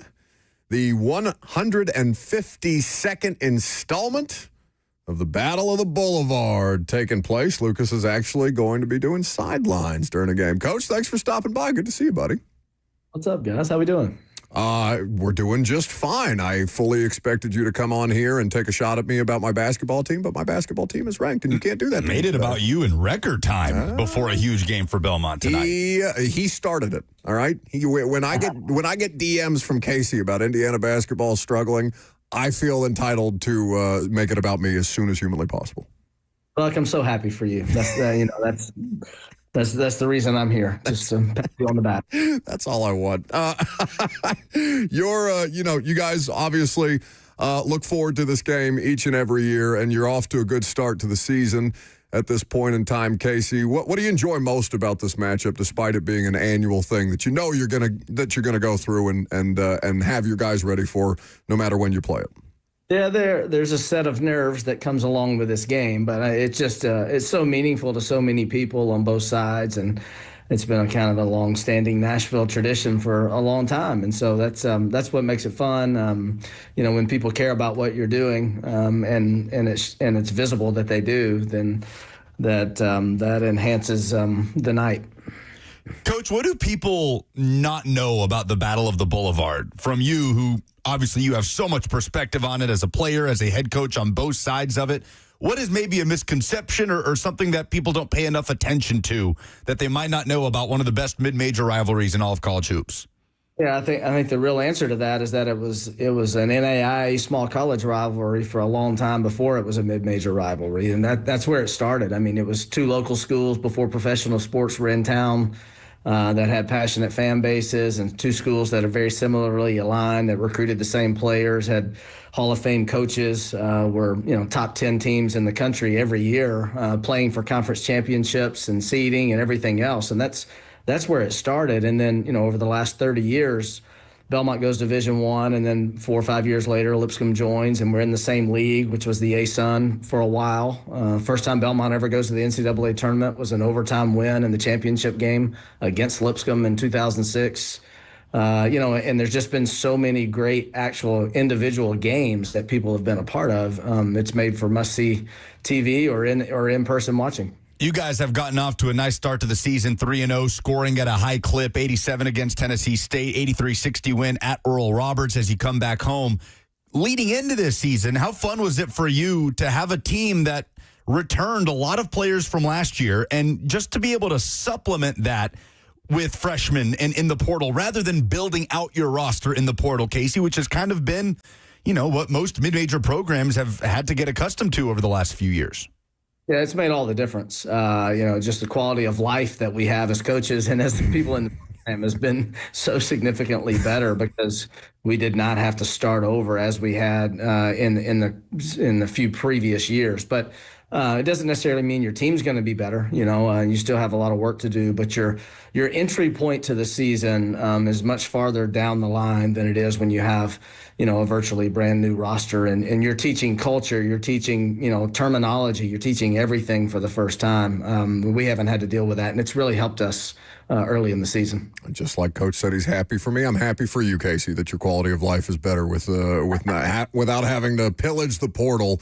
As again, not to make it about Indiana, but they didn't return a point this year, Casey. I had no idea what to expect from my basketball team at this point. And I know you, in particular, getting Tyler Lundblade back, who has been a really good player for you now for the past couple of years. How important has he been for you continuing to improve what you guys were building on last year? Yeah, really important. Tyler's a guy that turned down a lot of money that he could have received going elsewhere because Belmont gave him kind of the platform he'd been looking for, and he excelled here, and he knows that he's got a not just a safe place for him, but also just a place where he can thrive, and and long-term goals will become more realistic for him by staying at Belmont. So he leads the country in three-point shooting last season at 48%. He kind of came out of nowhere. Even a walk-on for us to start the season last year because we didn't have a scholarship. So you return a guy that that has so much gravity on the offensive end for every defense, every scouting report. Not because he's some talent that we've never seen, but just because he's so dangerous on every offensive possession that he commands a lot of attention, and he literally makes life easier for others because he's out there. Yeah, I know he had a big offseason trying to elevate from a record-setting year last year for Belmont. Looking at the matchup tonight, Kevin Carroll taking over at Lipscomb did a fantastic job with the Trevecca men's basketball program for the last couple of years. Early goings in the season, what are you seeing as far as the challenges Lipscomb will provide at the Curb Center tonight? Yeah, Kevin's, even though he's new as the head coach, he was on Lenny Acuff's staff for the first, 4 years of Lenny's tenure, and is a heck of a coach, has been doing it for a long time. And there's not a lot of difference in X's and O's from this Lipscomb team and what we've seen, since I left Lipscomb in 2019. They're very, they're a lot of high IQ, high skill, very good offensively, and can really expose you if you're not ready on the defensive end.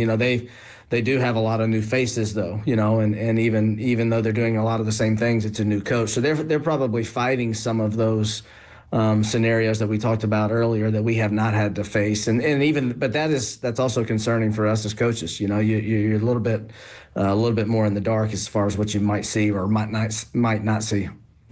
7:30 p.m. tonight, the tip between the Bruins hosting the Bison on ESPN Plus is where you can watch the Battle of the Boulevard, the 152nd installment. Coach Casey Alexander, good enough to give us some of his time on game day. Coach, we appreciate it. It's good to see you, buddy. Pleasure's mine. Thanks a lot, guys. That's Casey Alexander with us on 104.5 The Zone. Bye, Casey. Love you. He didn't hear you, bud. Look at his face right now. No, he didn't hear you. Look at his face. Are you offended, Casey? No, he didn't hear you. Just because the chat said you have a very bald head does not mean you can be upset with me. Hey, one thing about this rivalry, Casey mentioned it, 152nd installment. A win for Belmont tonight would even the series 76 apiece all time. That's how balanced this thing has been. Now, in recent years, Belmont's had the upper hand. Belmont has dominated the rivalry in the last 7-8 years or so, but it's always tightly contested. Last 3 have ended in one-possession games, and it's always a great crowd. Can't wait to be out there. 3HL's going to be doing their show from the Curb Center today, too.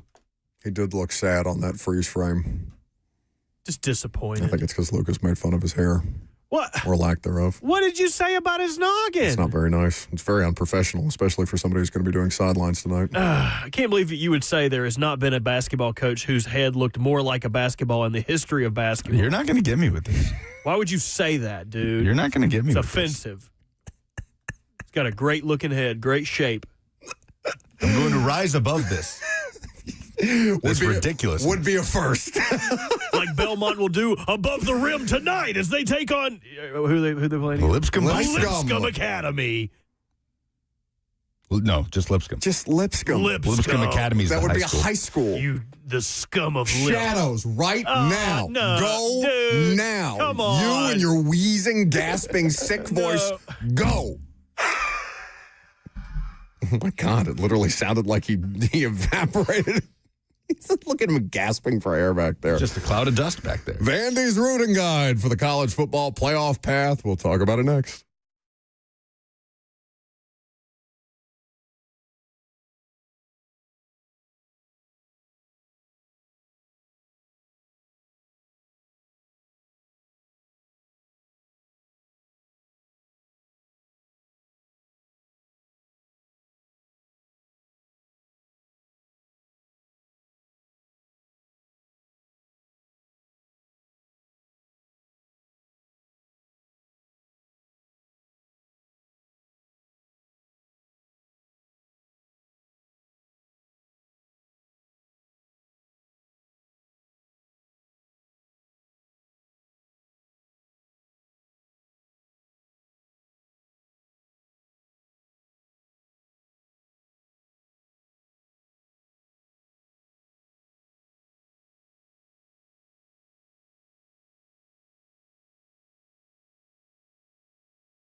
It is 12:02. Good afternoon from the 104.5 The Zone studios. I'm Lucas Panzica. College football playoff rankings came out Tuesday, and the top three remained unchanged. Ohio State, Indiana, and Texas A&M. Alabama dropped from 4 down to 10 after the loss to Oklahoma. Bama one spot back of Notre Dame. Vanderbilt stayed put at number 14. The Titans made some transactions on Tuesday, placing Calvin Ridley on injured reserve. His season is over, and signing wide receiver James Prochet from the practice squad to the active roster. Interim coach Mike McCoy is meeting with Titans media now. He said Alec Iomanner will not be able to practice today. First injury report of the week comes out later this afternoon as the Titans prepare to host the Seattle Seahawks. College basketball, Belmont hosts Lipscomb tonight in the Battle of the Boulevard. It's a doubleheader with the women's teams facing off at 5, the men's teams at 7:30. 3HL will be broadcasting live from the Curb Center from 3 to 6. In Tennessee basketball news, some good news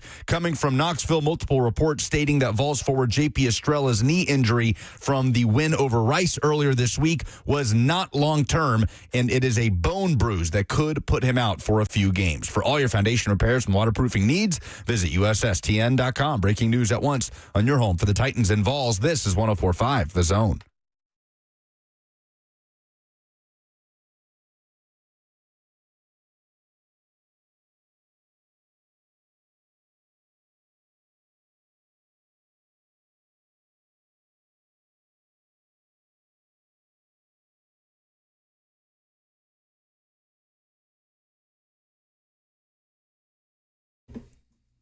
We started the show with the college football playoff rankings last night. Now we'll continue in the final hour with Vandy and their path to try and make the college football playoff. It's kind of out of their hands, at least to some extent, though they do still maintain the ability to beat Kentucky at home this coming Saturday and then go to Neyland Stadium and try and stick it to Big Brother. The Tennessee Vols, who came in last night at 20th in the college football playoff rankings, who have already been eliminated from postseason contention, though bowl eligibility, obviously, is something that they have in their favor. So what needs to happen beyond Vanderbilt winning out for the Commodores to make their debut, to cap off? I mean, making the playoff would be the most successful season in Vanderbilt football history. Well, it already probably is. I feel that's pretty comfortable to say. Modern era. Vandy was on a pretty good run back in the 20s and 30s.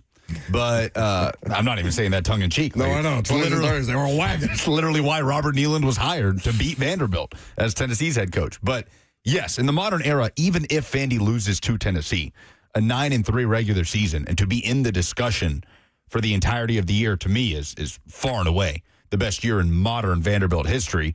And if they beat Tennessee, that takes it to a whole other level. So, you know the format, but just in case you need a refresher, 12 spots, 5 go to conference champions. The other 7 go to the highest-ranked teams that did not win their conference championships. You understand that the 4 highest-ranked teams also get first-round byes. Overall, seeds 5 through 12 play in the first round, with 5 through 8 hosting 9 through 12. Right now, Vanderbilt is looking up at number 12, BYU, and number 13, Utah. Oklahoma beating Alabama did not help Vanderbilt. In fact, they are probably the biggest loser out of that game, more so than Oklahoma or Alabama. Alabama did plummet in the college football playoff rankings, but they're not in danger. I mean, unless they were to drop another game, they are not in danger of losing their spot in the college football playoff situation right now. Oklahoma has a very favorable schedule. Maybe you didn't think it. I mean, Oklahoma's schedule was as tough as anybody's this year in college football. And to finish with Mizzou and LSU, both at home, if I'm not mistaken. Yeah. Is a favorable circumstance, or it has at least put Oklahoma in a situation where they should be able to take care of business on their own terms, unless, some kind of chaos happens, which is always a possibility in the world of college football. If I presented you the evidence of Texas A&M versus South Carolina this weekend and still told you that Texas A&M was able to rally in the fourth quarter to win that game, but if I told you what it looked like for the other 3 quarters, you would be shocked. Well, it is theoretically a good path to 10-2 for Oklahoma, who seems to be playing its best football. But Ole Miss also had a path carved out for 10-2 in a playoff spot. Last year, they slipped up at Florida in the swamp during that late season surge by a talented Florida team, but it was still a big upset. So this week is probably Vanderbilt's best chance for Oklahoma to fall against Missouri at home. There has been some optimism in Columbia that Bo Pribula could come back for this game. He warmed up last week. His injury, which happened at Vanderbilt, looked season-ending. Yep. Like, it was nasty. Ankle injury, got carted off, the whole deal. He is practicing in a limited capacity, but Eli Drinkwitz did say today that Matt Zollers, the freshman, is probably going to get the start against OU. So that game happening in Norman, what do you think the spread is in favor of Oklahoma? I'll say 8.5. 7.5. Okay. 7.5. An 11 a.m. kickoff. So if you're a Vandy fan, you're hoping Oklahoma's a little sleepy, coming down off the emotional high of back-to-back road wins at Tennessee and Alabama against a Missouri team that's still hungry, that I think is going to still be fighting and scrapping to push for a 9-3 finish at the end of the year. But it's not just about what's in front of you if you're Vanderbilt. Like, yes, you need Oklahoma. You probably need Oklahoma to go down. You would love a shocking upset of Syracuse over Notre Dame. Unlikely. Notre Dame, by the way, what do you think that spread is? It's got to be 25 plus. 35.5. Yeah. That's what I was going to say. You were right. Robert got it. If that's what you were going to say, which I assume it was. It's just lying. You could use a BYU loss at Cincinnati. BYU currently in the 11 spot, but Miami is one spot ahead of you. They are at Virginia Tech. You would love a Miami slip up. USC is ranked 15th. I struggle with this. What's the better scenario for Vanderbilt when number 15 USC goes to Eugene to play number 7 Oregon? Because there's no question, if Vandy beats Kentucky and USC upsets Oregon, USC's jumping Vanderbilt. No question about it. But what would happen to Oregon in that situation? The number 7 team in the country losing to a top 15 USC team at home for your second loss of the year. Would Oregon drop enough to still be in front of Vanderbilt? I think they likely still would be in front of Vanderbilt. I think so, too, just based on what we talked about earlier, which is that they're getting a little more benefit of the doubt than I might argue any other program in the top 10 right now. I doubt they're going to drop Oregon 8 spots for losing to a top 15 USC team. It would be a conversation if they did, because why did you have them up there in the first place if you were going to crater them if they were to lose to USC? So if you're Vandy, you probably want Oregon to just take care of USC in that game, because you don't want USC suddenly being a 10-2 team with a quality win at Oregon. Oh, here's another Big Ten team potentially in the picture. If you're Vandy, I would think they would. Yeah, I would think they would clearly jump Vandy at that point. Yeah, you probably. I'm trying to map it out here. If you're Vanderbilt, you're thinking, okay, is there a path for 6 SEC teams in the playoff? It seems extreme. I can't imagine. Right, but. The SEC is convoluted, so the case is made this year. You would need the Big Ten to get only 2 teams. It would just have to be Ohio State and Indiana. Like, you would just need that to happen. You would need Oregon to lose to Washington, Michigan certainly not to upset Ohio State, and in the end, just Ohio State and IU, while the ACC Big 12 are each 1-bid leagues, and you got your G5, and Notre Dame is all but in. Greg Sankey would be drunk and naked to the streets. Oh, my goodness. The Big Ten only got 2 in, and he got half the field. So, for what it's worth, and this is a piece put together by On3 Sports, Football Power Index is something that the committee at least has at their disposal to evaluate strength of schedule that has been played and also strength of schedule remaining. For what it's worth, between Vandy, Utah, and BYU, the 2 teams that are directly in front of them, Vandy has the hardest remaining schedule according to Average Football Power Index of the 3. For Vandy, it's 12.3. For Utah, it's 6.35. For BYU, it's 9.7. So it's no small thing, and they need some things to fall their way beyond just going out there and beating the opponents that they have left remaining. But it's not, I mean, listen, they've put themselves in position to succeed. If you said that they went to Austin and went to Tuscaloosa and lost, nobody would have been surprised before the season began. I think we're all just pleasantly surprised that Vanderbilt has put up as much of a fight as they have, and it has as many wins over, at the time, ranked opponents as they do. And frankly, if not for Pavia's turnovers, plural, in Tuscaloosa, would have been a much closer margin of defeat. Obviously, they rallied back in the fourth quarter in Austin as well to try and make that at least appear optically closer, which does matter. If you don't think optics matter in this conversation, I think you're ignoring what they're doing with Oregon at this point in time. It's a really well done thing by Vanderbilt, but no moral victories, right? Go out there and do it. If you want to be one of the big boys, go do it.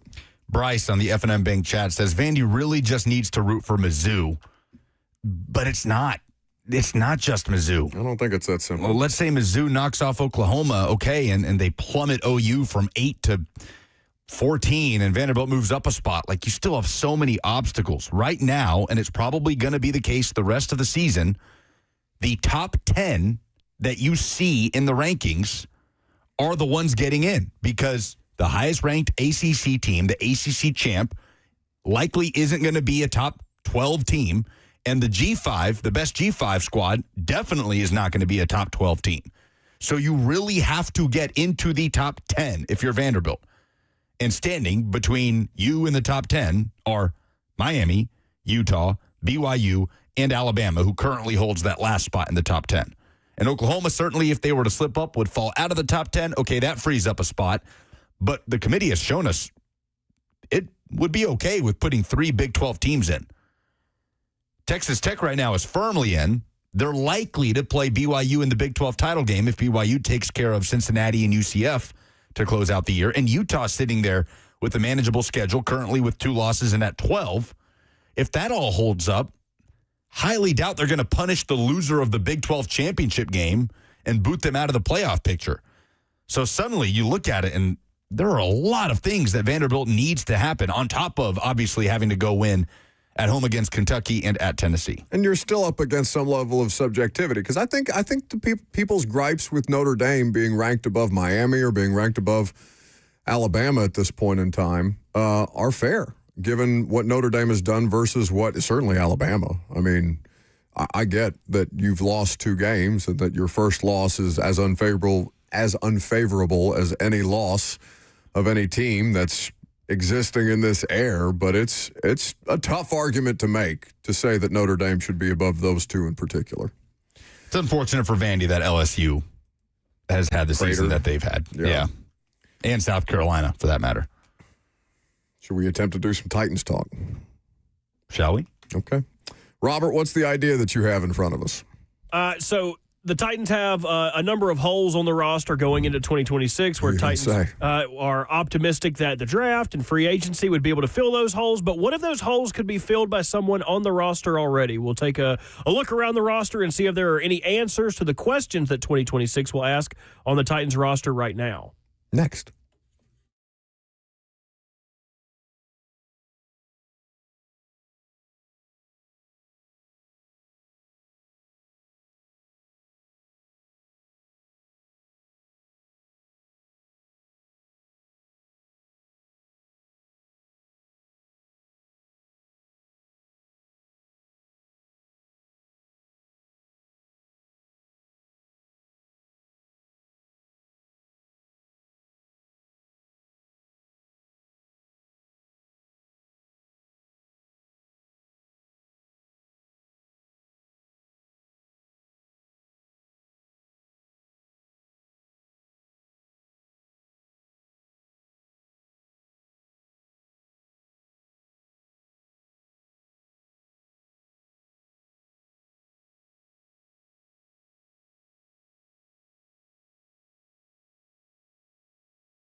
Welcome back to the show.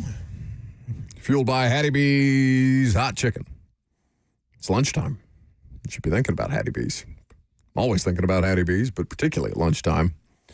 I think I want to get a bunch of Hattie B's hot grilled chicken and make Robert's sopa de pollo.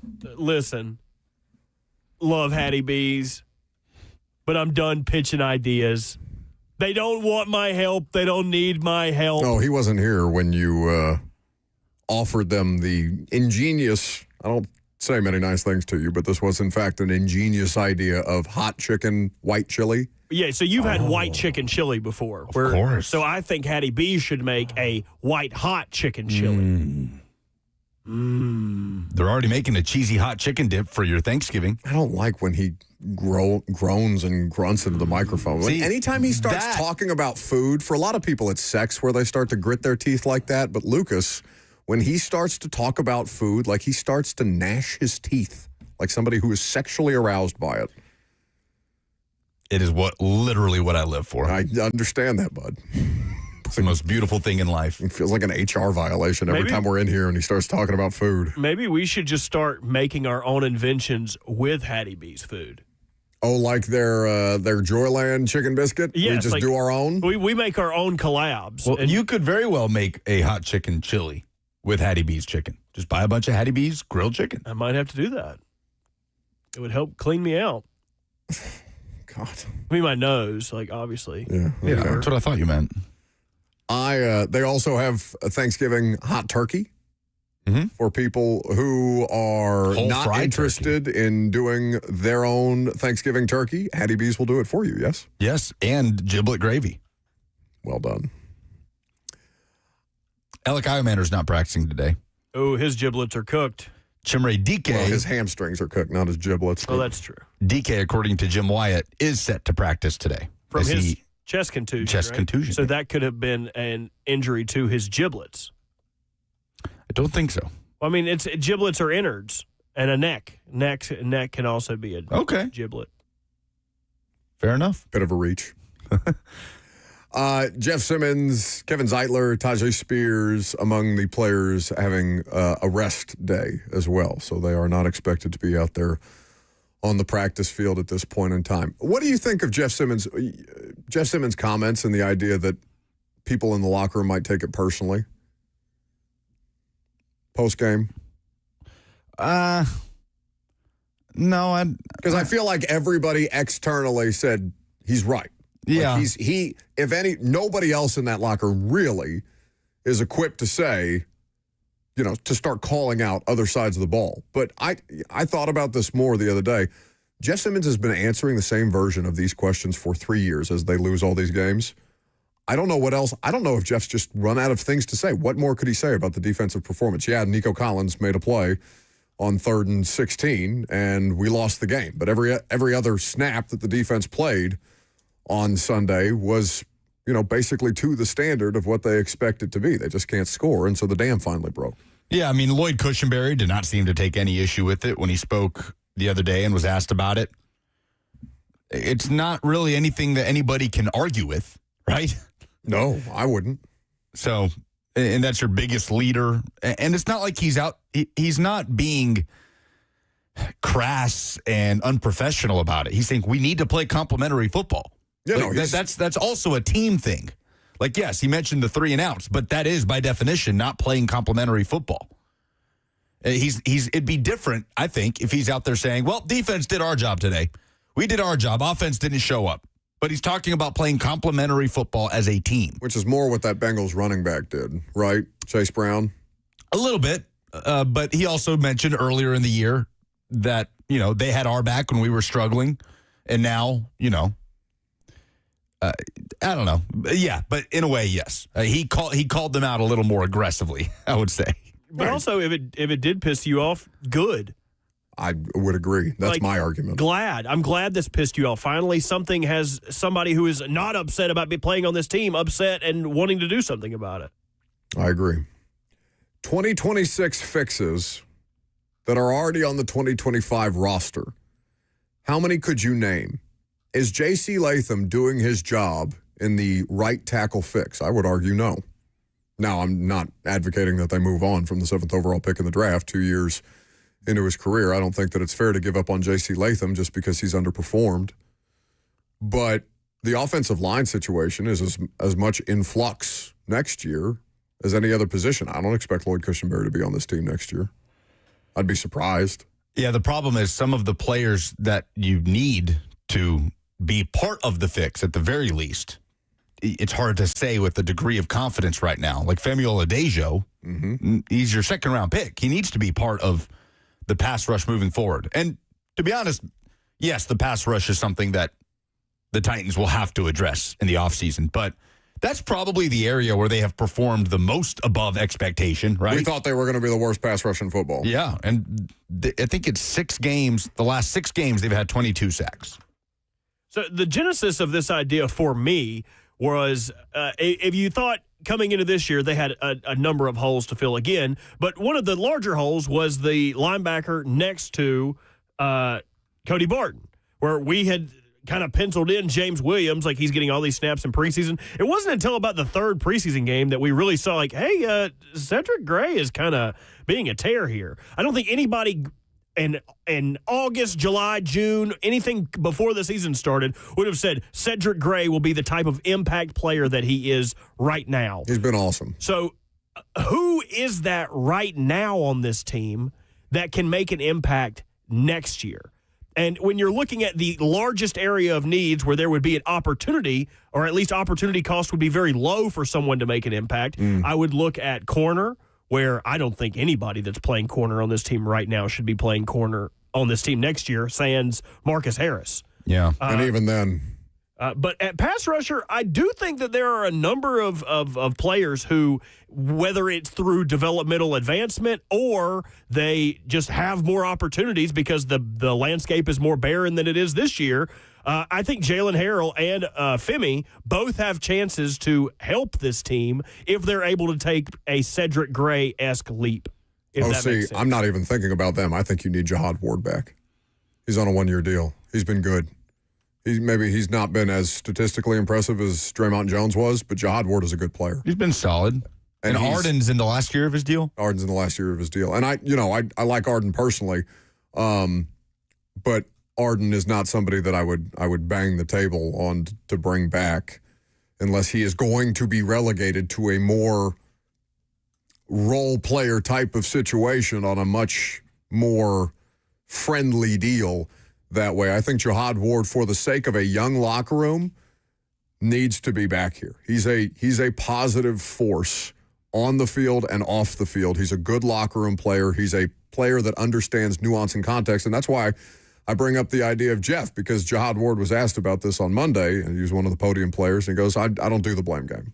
I can't control what J.C. Latham does on third and 8. And it's not, he's not calling out Jeff. He's just like, Jeff's entitled to say what he wants to say. But for my part, I control the grass, which I thought was one of the best quotes of the year that I've heard from this guy. He's been a Raven. He's been a Viking. He's been a Giant. He's been in a number of different situations on teams, good and bad. I think he said he's been cut. He's been traded. He's been drafted. He's been all of these things. I think you need him just as much as you need Femi Oladejo to take a jump in year 2. So I would agree that all 3 of those players could have a role here. I think the Titans would be wise to bring Jihad Ward back and make him part of at least the short-term solution.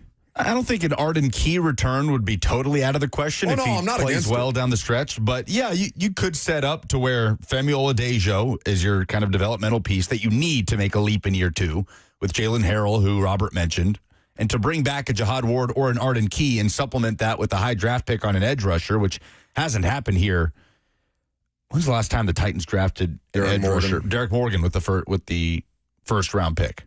Derek Morgan's the last first-round pass rusher. Harold Landry has been the highest drafted pass rusher since then. Early second round. So while we're talking about guys who could potentially not be here next year, barring free agency, have either of you seen enough out of C.J. Ravenel or Shai Tuttle to want to extend them back, other than saying, yeah, they've been fine? I would be dishonest if I said that I have watched them individually at great length. I think that they've held it down well enough, and this is the other part of this. Maybe you don't need both, And Shai Tuttle would be the more expensive player because C.J. Ravenel is what? He's a UDFA in his third year? I'm looking up to figure this out. I think that he would be an exclusive rights free agent. So after they would this have year. the first crack at him. So if they tendered him, he would not have a choice to hit free agency. I think that they have the choice whether or not to bring him back. Caused a fumble in the Chargers game. I think he's been fine. I think if Shai Tuttle, honestly, for how gnarly that injury was in college, has had a nice career. A nice NFL, a solid NFL career. So if Shai Tuttle has options and he says, I want to go play somewhere more competitive next year, I think that's fine. Is C.J. Ravenel, at least for camp, Robert, like competition and depth, I'm completely fine with that. I think that those guys up front have done better than expected, especially with the absence of Jeff or Sweat at various times. You remove Draymond Jones from the situation. I think that the bar is dreadfully low, but they have exceeded our low expectations for them, and I think that's fine. At least sorry, Lucas, to stop in front of you there, but at least on the C.J. Ravenel portion, they have been churning almost every position on this roster, constantly Except for that one. adding safeties, linebackers, offensive linemen. They have brought, at least to my knowledge, at least on the top of my head, have brought no one in here to combat C.J. Ravenel, at least backing up Sebastian Joseph Day. So I think at least on a ground level, they appreciate what he brings and what he could be after another year of seasoning. He's been the most effective of the waiver wire pickups that Borgonzi made between Womack and Jalen Armour-Davis and Ravenel. Offensively, I mean, it's the rookies, right? It's Chimere Dike. Alec Iamander tailed off after Calvin Ridley got hurt, and now he's hurt. Gunnar Helm, I think how much money do we think Chig gets on the open market? Does Spotrac have any market valuations out right now? I don't think so. He would be signing a 1 year prove it deal, I like can't $2.5, $3 million imagine that max. Chig would be a big ticket item in free agency. And I'm not disrespectful to Chig, just in terms of he's still a bit of an unknown as a fourth-year player. He's kind of, I mean, the tight ends generally have popped up more consistently, I think, than any one wide receiver has. And injury has something to do with that. Obviously, it does with Ridley, but his play was inconsistent when he was on the field. It's felt like the tight ends have been Cam's bailout more often than not this season. But he doesn't target them. Chig has 32 catches. He's been targeted on 42 targets, 32 catches for 337 yards for Chig. And worth noting, Josh Norris of Underdog put out a pretty good Cam Ward breakdown, and this was one of the notes and statistics he had underneath the video. The Titans live in 11 personnel. They're in 11 personnel, which means one tight end and one running back 78% of the time. That's first in the NFL. It's nonsense. So all of the Titans fans that are saying, like, hey, why do we not see Gunnar Helm more? Why do we not see more opportunities for him? It's because 78% of the time there is only one tight end on the field. Which is crazy. Limited opportunities, for sure. Well, to what benefit? Why are the three wide receiver sets so effective for you that you feel that you need to live and die by this? You've got Sean McVay out here running 3 tight end sets and having huge success with them, not just as far as the rushing attack, but what they're able to set up as far as explosive passing plays. Now, the other part of this is you have to trust the tight ends that you have on the roster to be effective both in the running game as blockers and in the passing game as options. I think we know more about Helm and Okonkwo as pass-catching options than we do as far as reliability in the run game or even in pass protection. But, like, there's tape of Gunnar Helm out there one-on-one with defensive ends setting up big passing plays for Cam Ward. We've seen that this year. Helm's been targeted 30 times. He's caught 24 of them. That's what I'm saying. For 216 and a touchdown. He's been one drop. For sure, at least one drop. But he's been largely very reliable for them this year. You, during the commercial break, Lucas, were expressing some level of discontentment with the, as you called it, Mike McCoy outrage. Yeah, I feel like we've gotten worked up. It feels like generally there's been a lot of outcry about McCoy's conservatism, his lack of aggressiveness. And sure, I mean, the Indianapolis one where Cam Ward's coming off the field and you can see him mouthing, what are we doing? Let's go for it.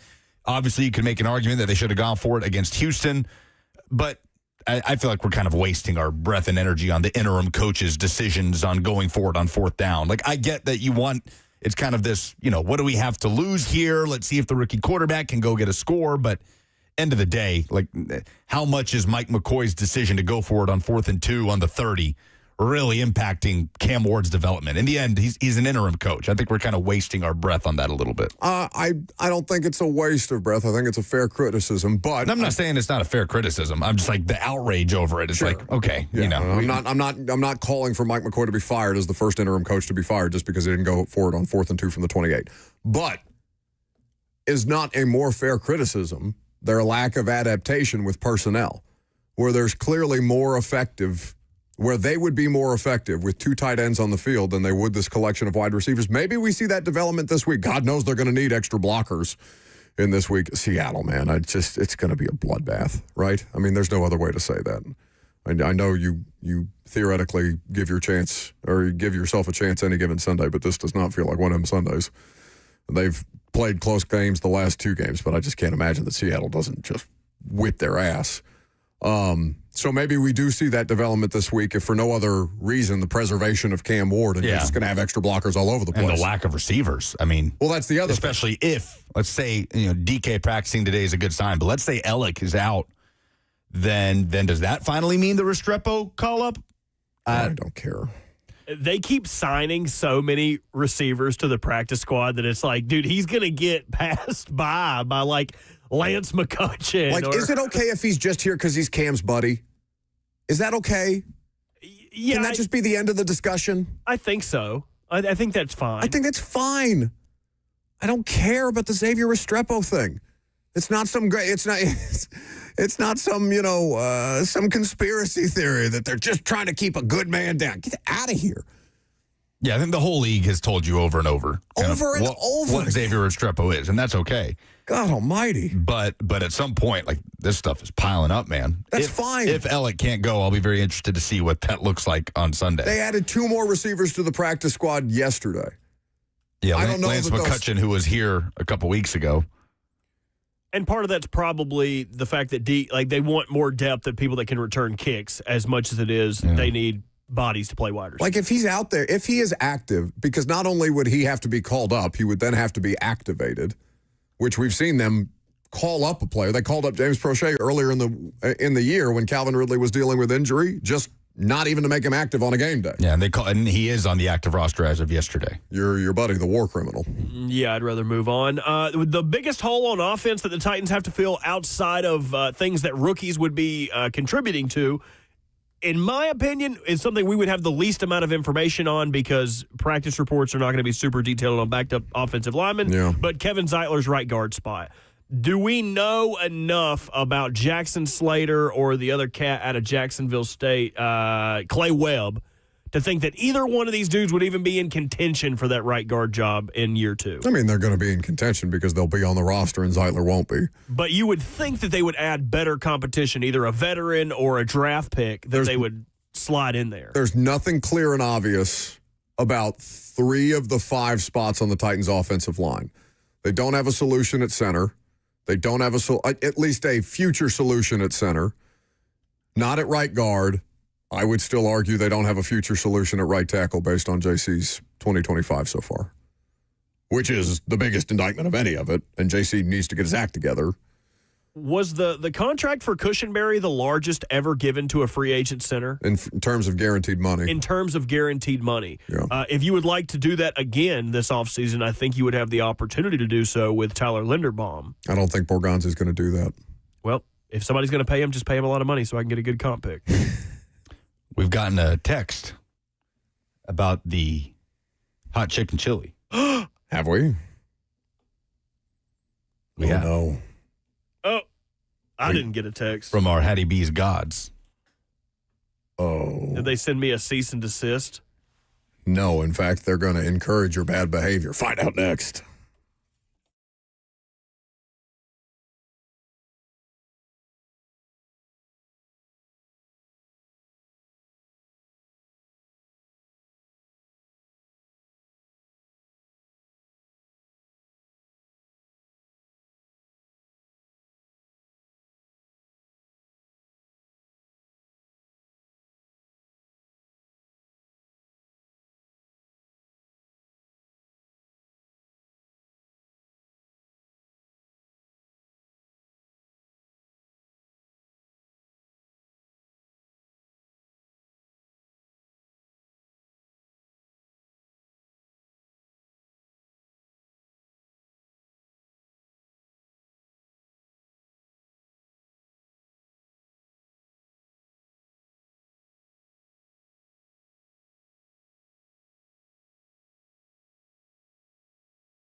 Welcome back to the show.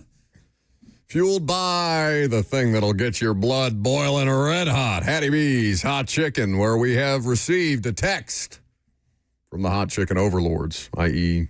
our buddy Nick Bishop. Junior, not senior, although we're a big fan of senior too. Robert, your idea was white hot chicken chili from Hattie B's. That's correct. Nick has texted us. I had not heard about this white hot chicken chili before now, but I dig it. I can at least whip up a pot for the sad boy radio fellas. I ain't gonna get nothing done that day. The studio is gonna be smelled with farts and hot chicken. Because if you get the beans, how could you find a way to make that unappealing so quickly? Come on, man. Come on. Just like my deviled egg idea. Ooh, hot chicken deviled egg. Okay, stop. With with like a piece of hot chicken put into a deviled egg. Like a little garnish. Ooh, and then like the egg yolk cream that's inside of the deviled eggs could be like spicy. Come on, dude, I'm about to quit and go work for Nick, man. That's all you already do. All I do is come up with good ideas.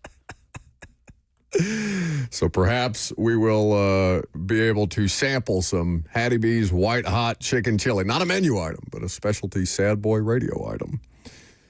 Courtesy of the wonderful people at Hattie B's. Robert, you also have a list back there that you were grilling me about earlier? Oh, Lord.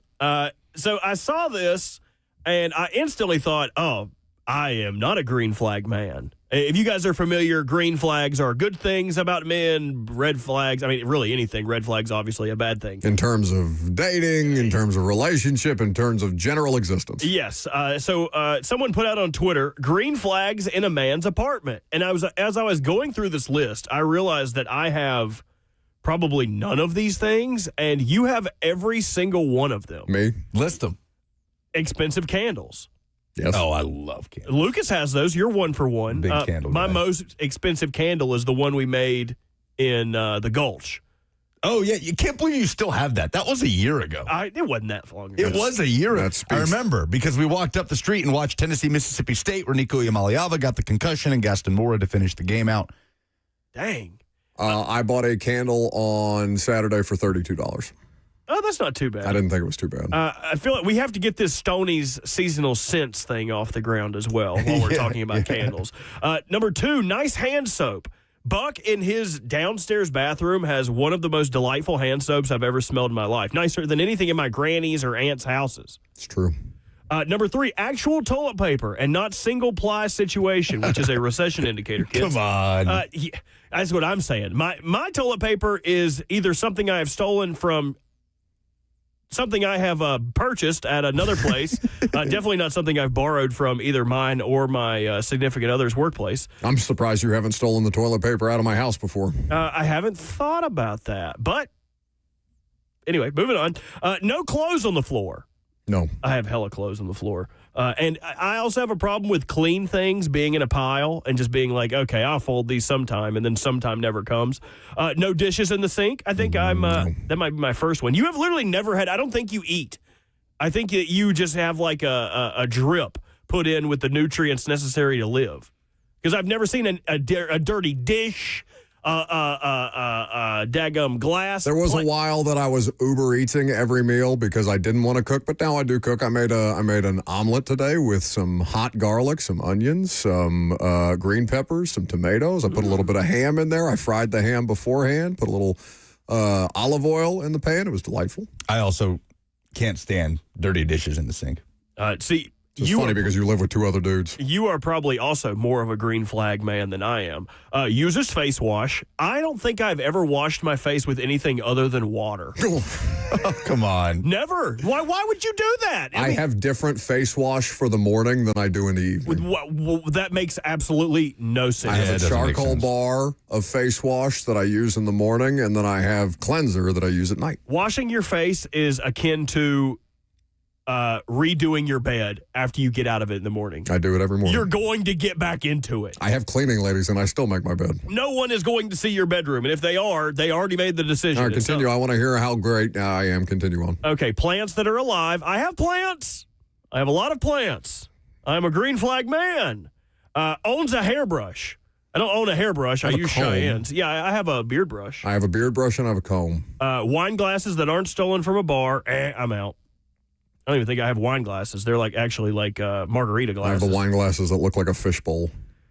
Clean sheets that smell like detergent and not boy. Perpetually. My sheets always smell like boy. Because Now you're just starting to name some very routine things. The Clean list, sheets. The list is almost doing over. the dishes. Yeah, it sounds like the bare minimum. No clothes on the floor. Somebody in the chat has accused me of being Christian Bale from American Psycho, which I could relate to. Do you like Huey Lewis in the Have News? you ever? Yeah, I love that movie. People like to misconstrue their songs. More than 2 things in the fridge, and none of them are expired. See, this is the closest I think you get to a red flag, because whenever I go into your house, there is generally nothing. Since you snack shame me, now I went to 3 different grocery stores on Saturday, and I loaded up. I've got everything from fresh produce to the thickest steaks you've ever seen in your life. Shout out Smoking Oaks. Well, they didn't give me any of them, so I'm going to delete this from the podcast. Those are the green flags for men. And notice nowhere on this, and this is my problem with dating culture now. Notice nowhere on here does it say husbandry, like being good with horses, building things, cooking. Now I've got to have all of these side things to make me a green flag man? Get out of here. I could build a lean-to. I could build something that your horse could live in. I can garden. But you know what your green flag is that Buck does not have any of? What's that? Personality. Yeah. You're funny. Hey, that's true. Buck is not a funny person. Well, see, I also No, not on purpose. People, there are things to make fun of, but not organically funny. I feel like humor wanes. Like, people will be like, oh, she's not always going to be that pretty. He's not always going to be that handsome. Yeah, you run out of jokes. Well, I don't run out of jokes. Oh, Please stop that. That was very disrespectful. You've been in repeats for 3 years. Well, Cheyenne just doesn't find me funny anymore. Now, because she's funnier than you. All right, let's do some polls. Not going to be disrespected. Funnier than me. Funnier looking. That was funny. Right? Right? Right?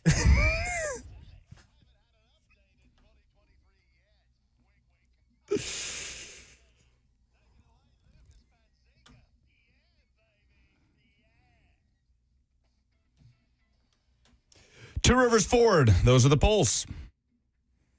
Very good. That's going to do it for us today.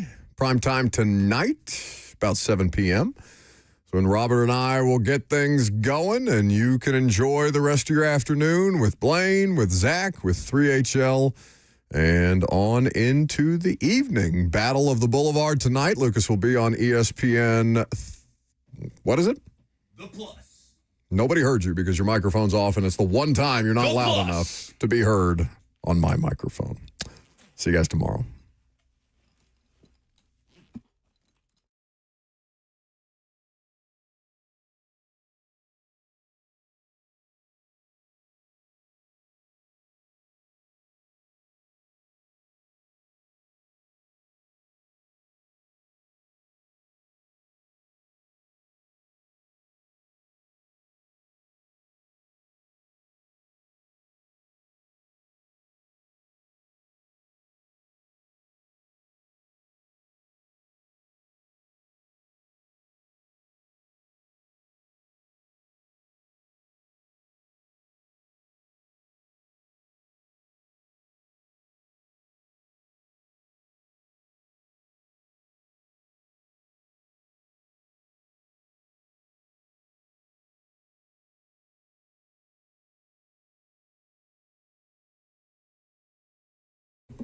The Tennessee Men's Clinic is here to help you if you suffer from erectile dysfunction. That can wreck your confidence. It can impact your relationship. It can impact your mental health and even your sense of identity. But the good news is there's real help. Since 2014, the Tennessee Men's Clinic has helped thousands of guys get back to feeling like themselves. And they aren't cookie-cutter treatment solutions that are on offer. The Tennessee Men's Clinic is urology-based and staffed with multiple licensed providers who specialize in men's sexual health. They use proven treatments tailored to your specific situation.